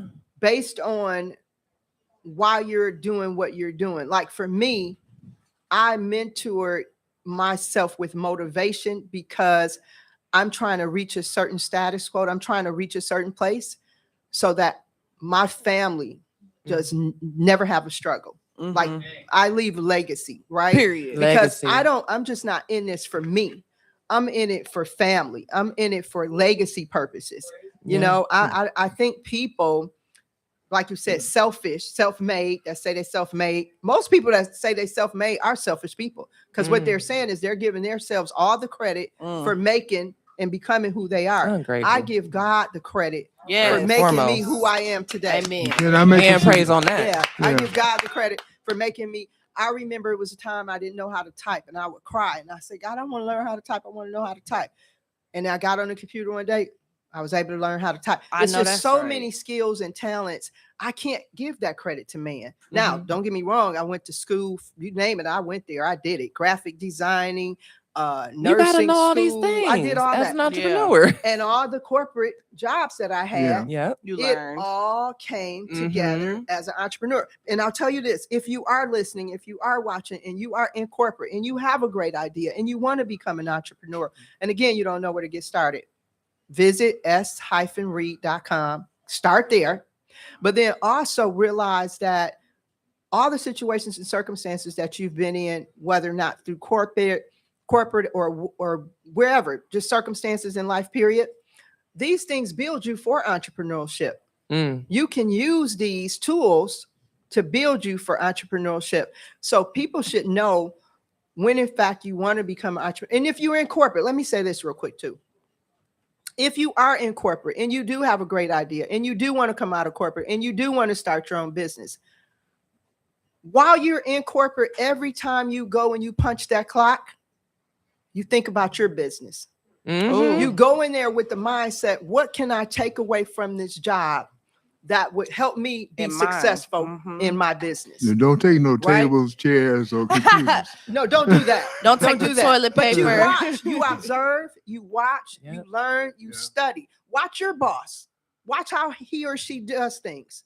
Watch how they talk to you. Watch how they treat the employees. Watch how, look at the time sheet, look at the time clocks. Because if you have staff, eventually you may need that. And there's certain entrepreneurs where they go in and out, you know what I mean? And I think that for understandable reasons, once you've gotten that, like, okay, you know what, I'm here as like a training ground. Yes. And that mindset. I will be in and out of here. I know these corporate positions, they look for you to move every 2 years anyway. Yes. So here we go. We're gonna be strategic. If you come out and go back in, you going back in strong. You're going back in and I've done and saying, that, and I'm you going have to to. this position for this reason you to go. build this skill, and then I'll have this on my boss resume. Yeah, Just that's a like good she grounding. said, I'm gonna use your word. Period. Yes, I know Period. that's right. And I'll tell you, the book Boss Up is going to talk about the mindset. There is a mind. Even when you come to me and you want me to be your consultant, you have to come with a certain kind of mindset, because, like I say, non-compliant clients is not healthy. I like for me. that phrase. It's not healthy for me. It's a waste of time. Pearls to swine. Yeah. So it's a mindset it's a mindset period in a lot of different areas of our life. But when it comes to entrepreneurship, because that's the subject that we're on, it is about the mindset. So we're talking about working hard, right? Everybody working hard. I know entrepreneurs are working every day, you know, sometimes sun up to sundown. Yeah. But what do you do to like relax? You know, that it's also good to like feed into That's yourself. another good question. Yeah. Man, I just got asked that question the Yeah. other day. And I consider that I work hard on some projects, but then I work smart too on others, right? And how I relax is that I got to go back to my roadmap, and I have to see if there's any gaps that would allow me rest, right? I have to revisit my roadmap, and I have to say, ooh, when does that have to get done? Oh, I got to do that. Because see, when you have a roadmap and you're following it, and you have a strategic plan, and you're following it because you want to get somewhere at a certain time, right? Because you have a deadline, you're not going to be able to relax. How you relax is when you meet those goals and those guidelines and you prioritize. And then you can say, okay, I got that done. So it's okay to relax. Then you won't feel guilty. Yeah. So for me, I do travel. Period. I love to travel. I travel. That's how I relax. Movies, dinner, you know, eating this, you know, certain foods is my comfort foods. And that's how I relax. And it's hard I to enjoy date. it. It's hard to date as an entrepreneur, because if you're not done with your checklist and you already made plans and you don't want to feel bad, so you go anyway, and you sitting there like, yeah, I'm not in my phone, but I'm really not here. And I know you want me to have a good time, but these things not done. Yeah, that's hard. It's so freaking hard. I won't go on a date though myself if something is not done that I need to be done. But then there's times that, again, you got to look at that roadmap and see what's the sacrifice that you can make with your time, you know. And if it's someone you're really interested in, right? You like, I'll be back to that, you know. I'll be back to that, right? I love because if you take the time to date, right, and you find that person that can help elevate you and grow, you won't regret putting that one task to the side. Which is why right? I try. Well, the dating pool is septic. Okay, so that's why. That's why we go The water pray over it. This We ain't the gonna love pray boat over now. it in Don't put that Okay. into the game. Good connections. We talking about something else. That's all right, because we Look talking here. about it all. The How about- ladies is up here running the Oh my conversation. goodness, how the tables have turned. Right, we This running is a it perfect today. day for you, Ed. Look here. You love the ladies. Well, the ladies love me. But the point of the matter is, all right, the point of the matter is, if you set yourself up on the schedule, you can set yourself up on a period of time in the day to relax. There you go. To That's just real. chill out. That's right. And you don't disrupt that time like you don't disrupt anybody other time. Prioritizing yourself. That sounds like Okay. boundaries, and boundaries take a lot of work. Right. They take that roadmap, Yes, right? You there got to you go. stay. There's no bumpers on the gutter on this bowling lane That's here. right. You know what I'm saying? You That's gotta, right. you really gotta throw straight. That's right. So don't tell me you're hungry and I ask you what you want to eat and you don't know. And when I say something, no, I don't want to eat that. No, I don't want to hear that. We ain't talking about. You're supposed to know me. We ain't talking about Ed personal problems today. That's not okay? Ed's personal problem. That's man personal problem. Yes, but this has been a great conversation, deep diving really deep into entrepreneurship. Oh, You know, yeah. this is not even just like a surface level conversation. You're giving us Yeah. great gems. Definitely. So before we get to the next questions, remind everybody how they can contact you. So again, and if there's someone watching and you're listening and you do have some creative ideas, my job, well, my passion Your is to help passion. you turn those ideas into viable concepts. So there is an intake form on logicalsourceconsulting.com. You can download that intake form, put your information in, take a picture of it with your phone. You do have to print it. Now, that's a little process, but that shows me how someone is serious. If you make everything so easy and convenient, you don't really know, Look here. you know. So the only little inconvenience about when you download the intake form is that you're going to print it, you're going to fill it out, and you can take a picture of it and send it back with your phone. I want That's a to good way to get started. opportunity to drop the number too. If you want to call in and ask a question, we Yeah, got call audience in. members that have questions because we are all kind of feeling a little entrepreneur itchy. This woman needs to hear from you. I want to hear from you. And then I have another website if you need one-on-one AI consultation. If you need a facilitator, I actually facilitate a Boss Up workshop program for students. Okay. You kicking it with us till 10, right? Yeah, I'm here. Okay, so Yeah. we got No, a hot, We got our next guest is. Oh, yeah. sorry. Oh, you got another guest? Okay, that's I fine. get so excited So, about entrepreneurship. I'm sorry. s-read.com. Sorry. Yeah, And I want to s-read.com. put on something you said earlier, and that is about leaving a legacy. Oh, yeah. If you don't include those people in the process you're doing to create that legacy, it's going to be wasted. It will. Because That's real. easy come, easy go. go. That's true. Well, y'all So- got till 9:30. Y'all better hurry up and ask these questions. Yeah, go ahead and call in. Yeah, Yeah, definitely. What's the calling number again? Yeah, feel free to call in. 313-430-9507. Thank you, Ed. We knew you That would number know. again is 313-340-9507. Yes. Ed tell us we And then gotta that learn app. our number again because he keep all his in his phone, but he keep it in his head too. Well, a player is supposed to do it like that. A You player- already know. A player. That's his entrepreneurship. That's right. We don't have Player. no contact That's list. a real we have to business. maintain our contact. Real business. That's an old school business. What, you guys need a manager? No, sir. Oh no.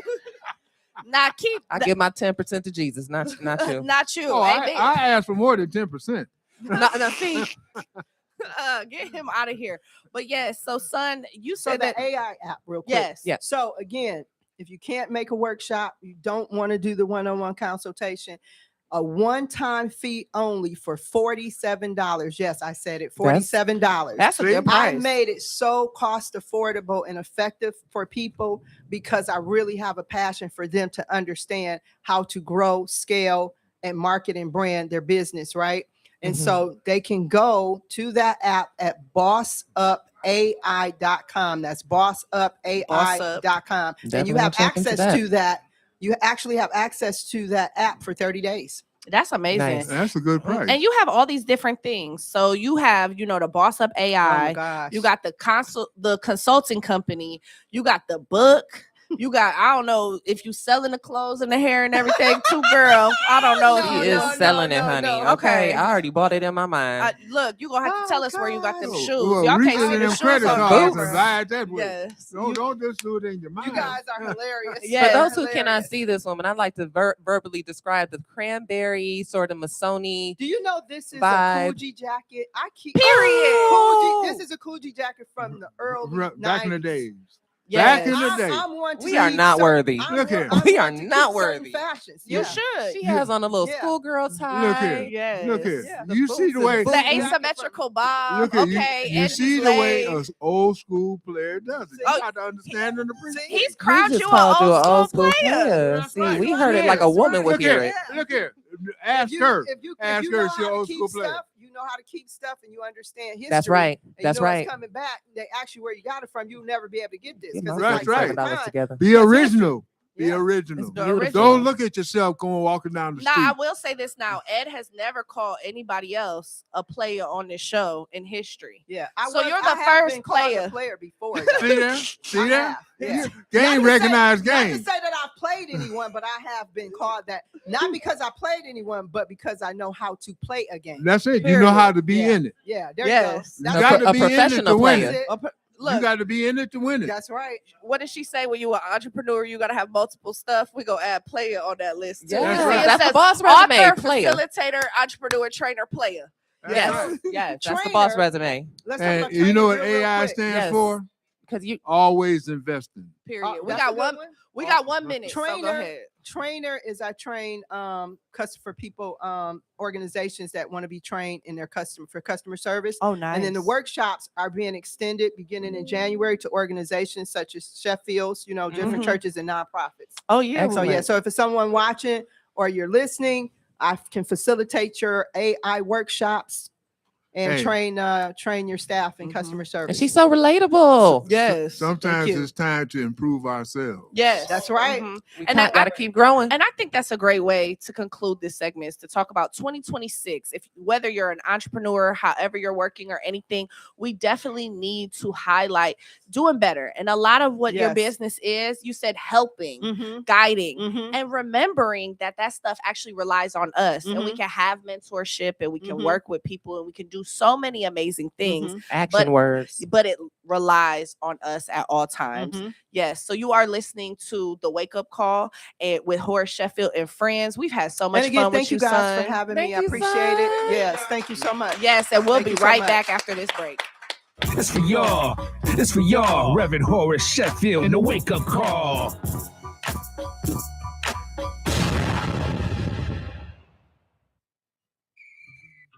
Hey, this is City Council President Mary Sheffield. I get my Saturday morning wake-up call from my dad, Reverend Horace Sheffield. What up, though? It's your girl T-Barb, and I get my morning call with Reverend Sheffield. Make sure y'all tune in every Saturday morning. It's good. Every Saturday morning, 8 a.m. to 10 a.m. on 101.5 FM or 1500 AM, The Wake Up Call with the Reverend Horace Sheffield. Hello, everybody. This is your girl, Erica Alexander, and every Saturday morning, I get my wake-up call with Reverend Sheffield. Make sure you go on and get some of that. All right? What is that? Is that someone called? Is it Saturday? Every Saturday morning, 8 a.m. to 10 a.m. on 101.5 FM or 1500 AM, The Wake Up Call with the Reverend Horace Sheffield.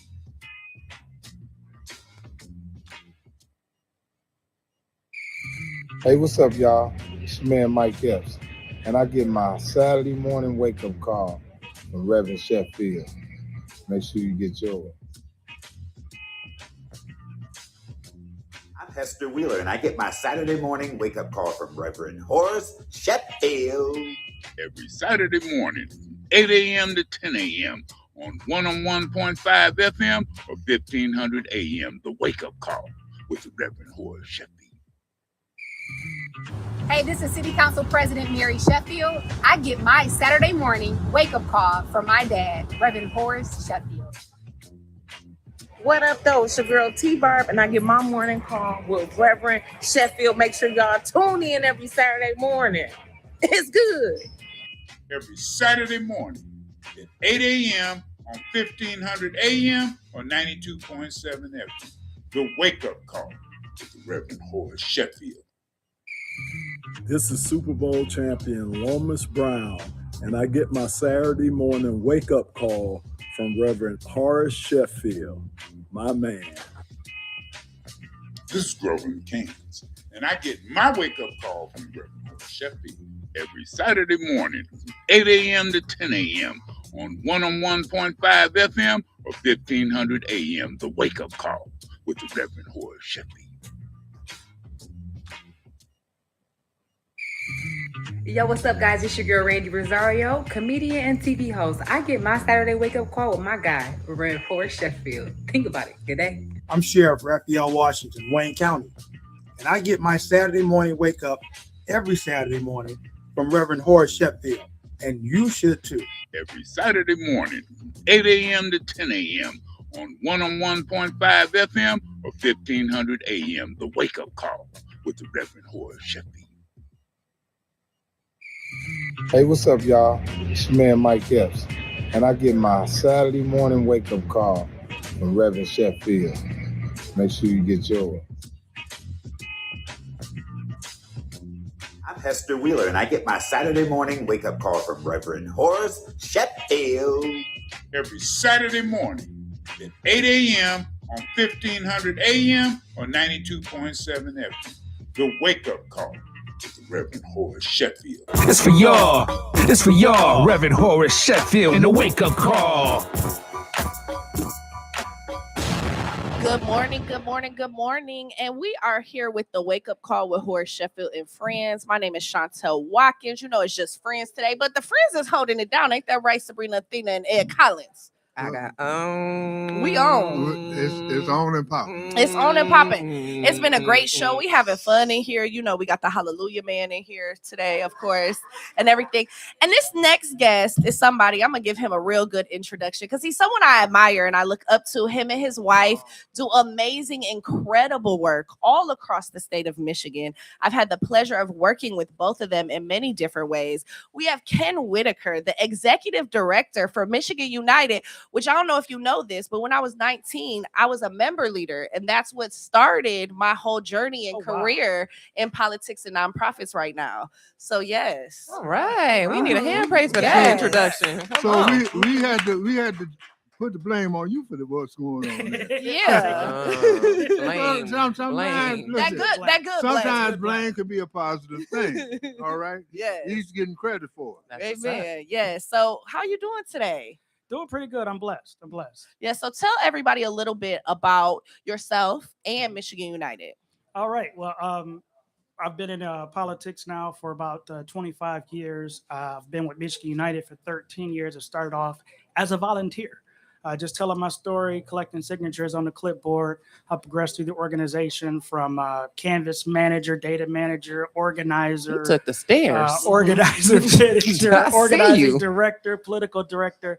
And now I have the pleasure of leading the organization as the executive And that's how you got your win. Mm-hmm. There you go. Yes. Tell us some of the wins. So people don't, when we talk about nonprofit work and political work and everything, tell us some of your accomplishments and your wins that you've had helped facilitate and that Michigan United has helped facilitate. Well, we go way back. We started with the Michigan Organizing Project and Alliance for Immigrant Rights. But to be more recent, because that's 30 years. To be more recent, from COVID on, we're fighting to improve our broken immigration system and have immigrant inclusion in the state of Michigan, improve the environment. We've facilitated with our organizer, Emma Lockridge, the buyouts around the Marathon Petroleum Plant, where Marathon bought out all of the white neighborhoods and left the black people sitting there to die on an island of pollution. So we fought them until they bought out those black neighborhoods and allowed those community members to move out.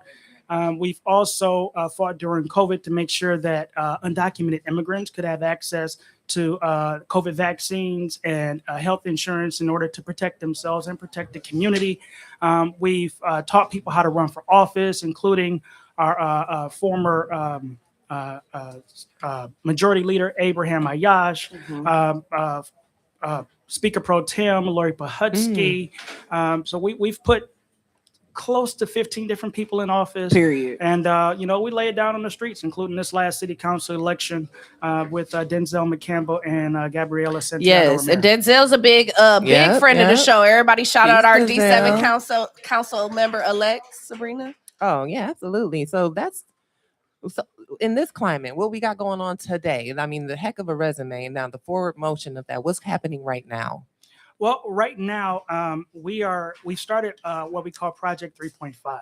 It is our umbrella project to organize 3.5% of the population for Michigan. Research says that when you have 3.5% of the population in sustained dissent and sustained organizing, we'll topple any authoritative government. Wow. So only 3.5. Only 3.5. How did they come up with that number? That's a statistician. Some decades and decades of research. There's only been one time it failed, and that was in Bahrain, but we're not going to talk about that. You're so smart. He's just coming at me like, yeah, I'm okay, you know your stuff. Continue. But that's our umbrella project. We know our theory of change is that we can't do it ourselves. So we work in coalition with numerous organizations, associations, and community groups to get it done. Anybody that we've got shared value with. We also have our MLK Awards that we do every year. This is our fourth annual MLK Awards. That's going to be on, I believe, January 19th, where we award community members and change makers, and we give them their Y'all got to attend. I attend it almost every year. I love it. Yeah. So that's what we got going right now. And we've relaunched our Movement Politics Academy so that we can teach people to run for office, run campaigns, and just as importantly, staff the elected officials that win. Yeah, they need to come in with a cabinet. Can you explain something to me? And that is, how is a country that's built on immigration to deny immigrants, and then when they're into the process, put them out when they're trying to do the thing legally. You can't start the legal process till you get here. 2 words: white supremacy. Okay.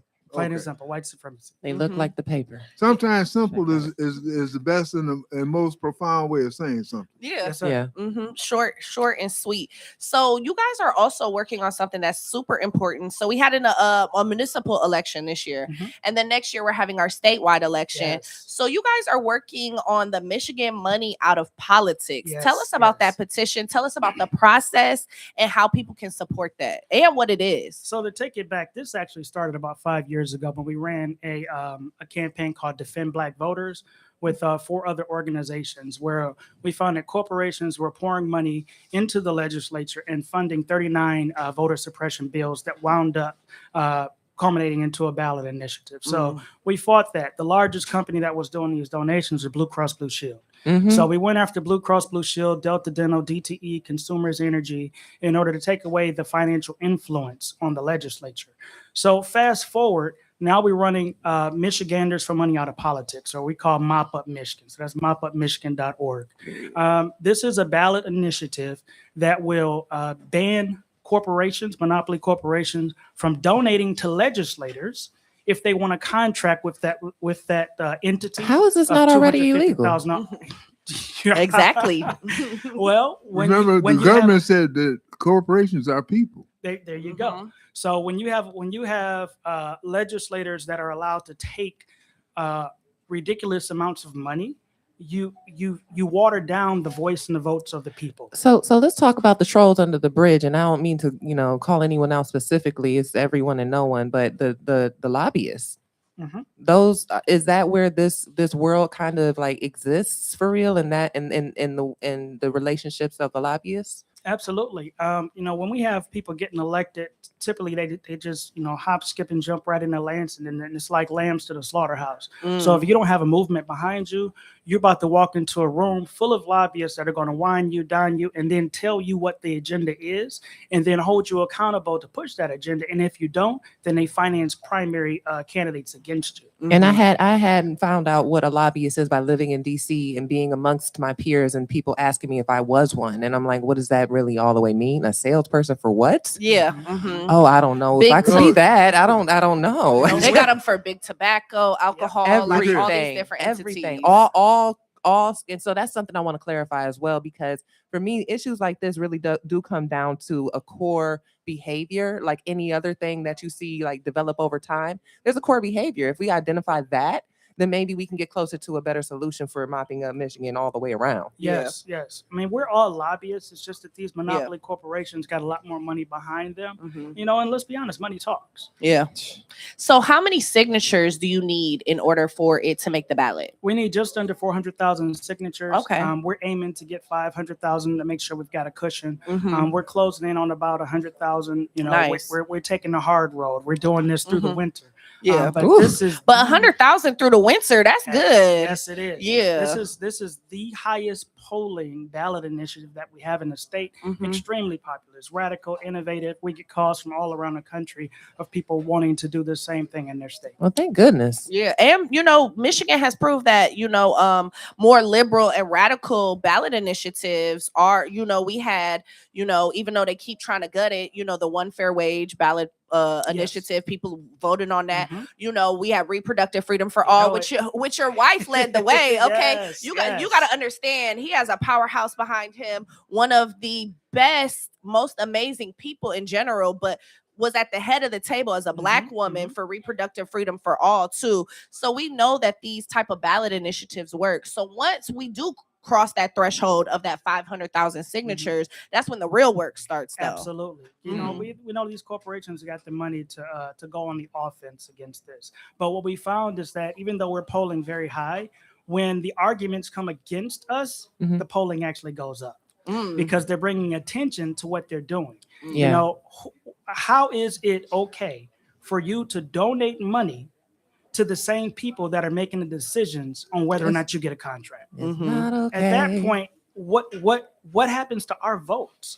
Our representatives are now serving corporations instead of serving us. And and this isn't to like take shots at legislators, but like they're handcuffed. Yeah. And where does this stand federally? I don't know.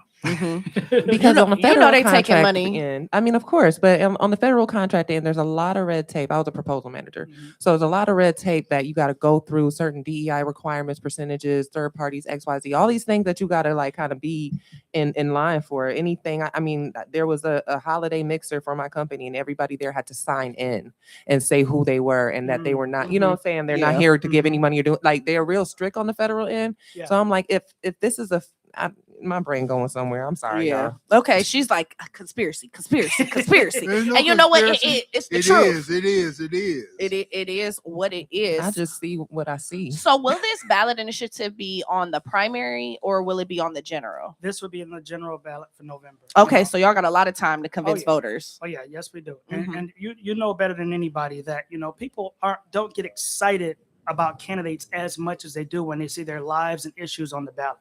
You take it back to Prop 3 with reproductive freedom for all, with the Voting Bill of Rights from Voters Not Politicians. When people see issues on the ballot, that's when they come out. And we need that in 26. We've got so much at stake. We need every ballot initiative that is progressive and from the grassroots on the ballot. Yes. So we are talking to Ken Whitaker, the executive director of Michigan United. He will be with us after this break, but we're going to take a break. You are listening to The Wake Up Call. It's for y'all. It's for y'all. Reverend Horace Sheffield in The Wake Up Call.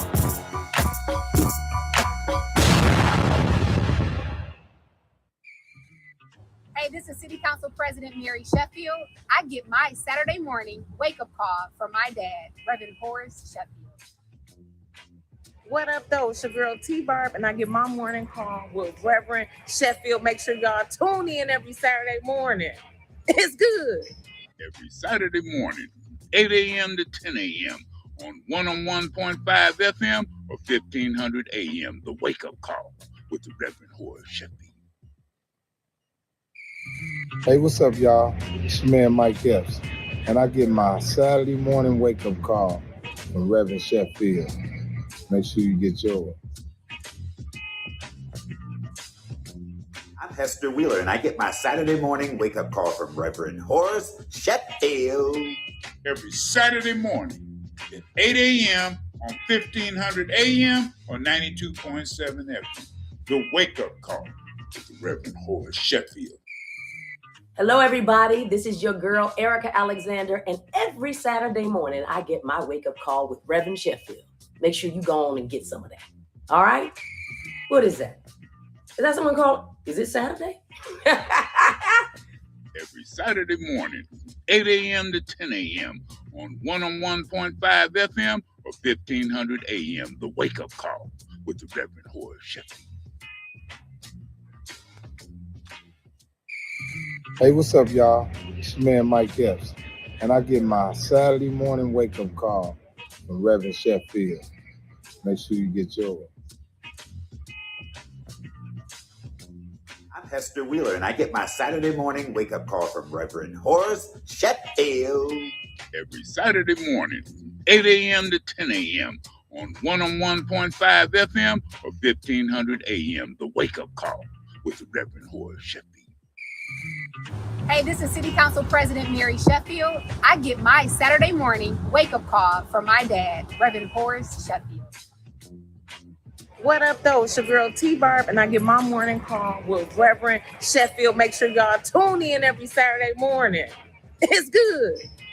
Every Saturday morning at 8 a.m. on 1500 a.m. or 92.7 FM. The Wake Up Call with the Reverend Horace Sheffield. This is Super Bowl champion Lomas Brown, and I get my Saturday morning wake-up call from Reverend Horace Sheffield, my man. This is Grover in Kansas, and I get my wake-up call from Reverend Horace Sheffield every Saturday morning, 8 a.m. to 10 a.m. on 101.5 FM or 1500 a.m. The Wake Up Call with the Reverend Horace Sheffield. It's for y'all. It's for y'all. Reverend Horace Sheffield in The Wake Up Call. Good morning. Good morning. We are back. And this has been a great show. It's been flowing. The live audience is live. We're having a great time. And we're talking with Ken Whitaker, the executive director of Michigan United. And he does great work. And I just want to highlight again the work that we did at Dabo Race recently for Make Christmas Very Merry. This past Wednesday, we had our give-a-thon, and the goal was $45,000, and we raised $72,200. Wow. That's what's up. So we're gonna be making Christmases very, very merry. Look at that picture. Okay, Another good okay, one. executive director. You looking real executive director. Giving in the this eye picture. contact, I see it Yes. very directly. Yes. Yes. It feels choice, good good to see choice. your face on the billboard, don't it? Yeah. I'm getting used to it. You know what? We celebrate the people who come on this show. We have Exactly. so many great community leaders and everything. You briefly touched on the MLK celebration. Tell us some more details. Do you know who's going to be honored? Like, what's going on at this MLK celebration, and why has Michigan United chosen to do this and to continue to do it? We just felt like people should get their flowers when they're alive. I mean, too many times in our community, we don't say the good things out loud until people pass, and we're just tired of that. So when I did take over the organization, the very first thing we did is start the MLK Awards. We give out about 10 different awards. All of the nominees are being announced on our website and on our Facebook page. And then everybody will get their awards on January 19th at Pleasant Grove Baptist Church at 13651 DeQuinder, Detroit. Yes. I'm gonna attack the elephant in the room, and this is an organization, and I operate without getting fed. So please tell people how they can contribute to your organization. Amen. Thank you. I appreciate that. You can go to miunited.org and click that donate button. We are a nonprofit. We run on donations and grants, and the more donations we get, the less grants we have to depend on. All right. That's now right. we got our audience, Big Leverett. What you got to say today? Big Liv. Well, I'd like to thank you for being on the show. But I do have a question. How do we get our youth involved in politics as far as like voting and getting out to vote? What do we do about that? I got a big smile on my face because when I started off as communications director for the Young Democrats of Michigan and then became the president. Okay. And I'll say the same thing that I've been saying all these years. Listen to the youth. Yes. Listen. Listen. definitely. You want the youth engaged? Then listen to them. Pull them to the front of the room. Because what got me deep into politics is I went to a congressional district meeting as a precinct delegate. I gave my opinion and they told me to shut up and get to the back. I didn't know what I was talking about. What? They told me I was too young. That doesn't surprise me. Why I say what like too young, that? and I'm like, listen, I got 4 kids, I got a wife, I got a house, I got a life. Okay. And they're telling me to take Hold it my all. lived experiences to the back. Yeah. I got pissed off and started to organize. So listen to the youth. Yeah. Ask them what they want to see. Ask them how they want to be involved. Ask them how they need their lives to be better instead of making the decisions for them. Yeah, and even if you didn't have, kids and a wife and a home and all that stuff, everybody has lived experiences, and you Yes. have to have these conversations with people. My son's 4, and we've had his big curiosity right now is homelessness. We live in the city, we live off of Woodward and Claremont, and we're having these conversations. He's trying to put his head around like, how does this even happen? So he already has an opinion at 4 that this is totally wrong, and he sees all these spaces of open homes, and he's like, why they don't just let them live there? Yes, baby, that sounds so simple. And so your son at 4 years old has this kind of awareness. That means there's a form of communication that can get to him. Yep. That will help him to then create an idea or an opinion. What does that communication process look like for someone that young? I believe it starts like Chantel said. It starts at home. Like we've got to have these conversations with our kids. We don't need to start off with the Google Gaga. Let's talk to them as if they're they're functioning, they're functioning adolescents. She's exposing her son to what's going on in the city and also the solutions. I'm sure you talked to them about the solutions for it. But when you bring our kids up like that, it sticks with them. Yes. Yeah. We bring them to these meetings like this, bring them to these shows like this so they can see how we work. and then include them, and you put them up here and let them talk as well. Yeah, I definitely. don't know if I And- could bring my babies up here. There's 2 of them. They almost 3. They would be Eventually. playing with the snowman right now. Eventually, Yeah, know, they'll it be might here. not might not be this time, but eventually It will soak in. Yes, Yeah. it definitely does.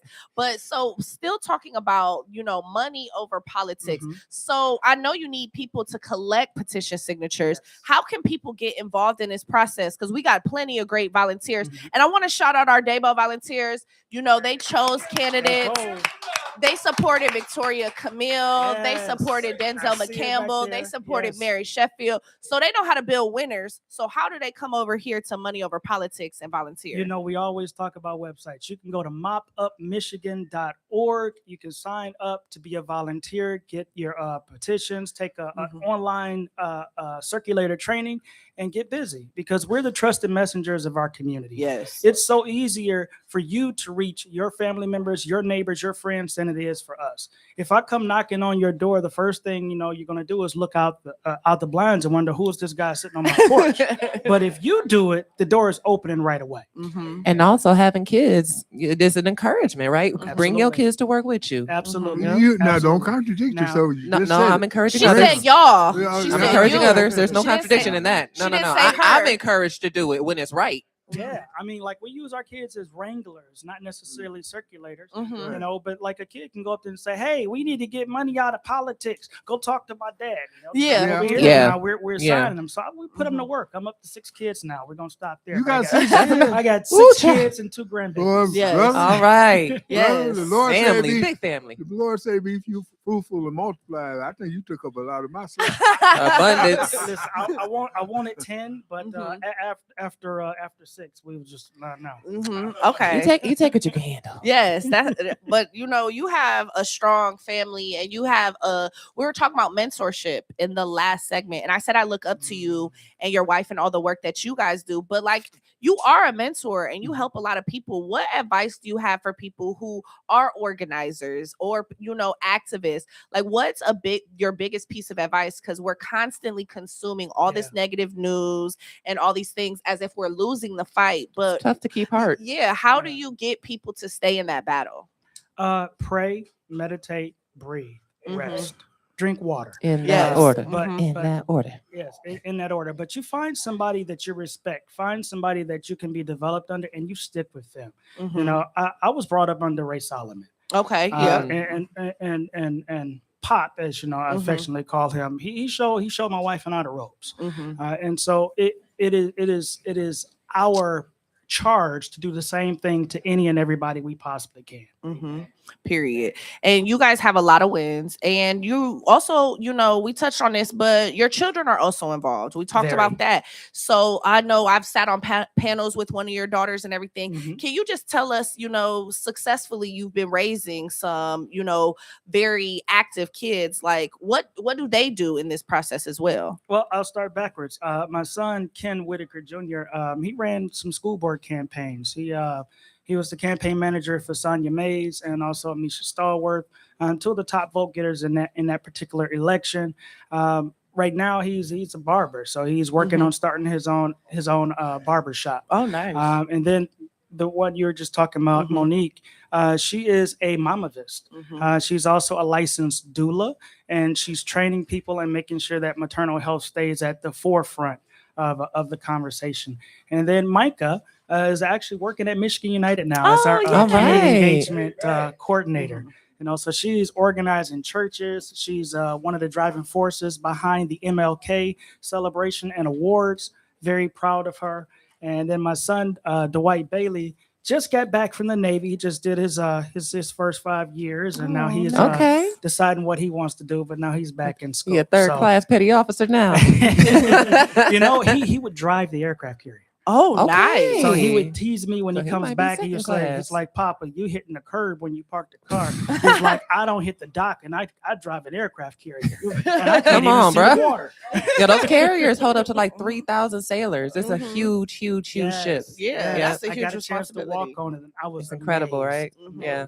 Yeah, It's so almost as big as Cass Tech when I went there. okay, here you Actually, go. yeah, on the water. It's scary. Here you I got go. 6 kids. So I'll tell you, Alexis, is Tell me about now Alexis. studying for her CPA and her Okay. master's at Wayne State University. And then Whoop, we whoop. also have our oldest, who just turned 29 years Yes. old 2 days ago. Happy birthday, Gabrielle. Aw, happy birthday. Yes. So Yeah, all look of them at are kicking that. butt. Daddy, love you. Look, yes. So again, we are closing this segment. We've had some bosses on this show today. Mm. Okay, we've had some of the best, and we always have the best. Make sure that you guys come down to Dabo every Saturday, 8 a.m. to 10 a.m.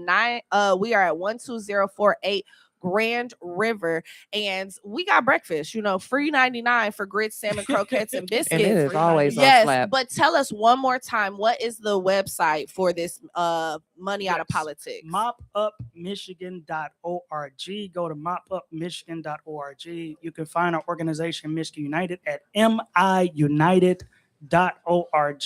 Click the donate button, click the get involved button. We're also doing some hiring, so click the jobs button. I mean, there's jobs out here, y'all. Come on now. That's You right. can be a part and get paid. Yes. What's up? So this is the wake up call. We will see you guys next Saturday. And go ahead, conclude that. And as always, Detroit, we love you. Yes. It's for y'all. It's for y'all. Reverend Horace Sheffield and the wake up call.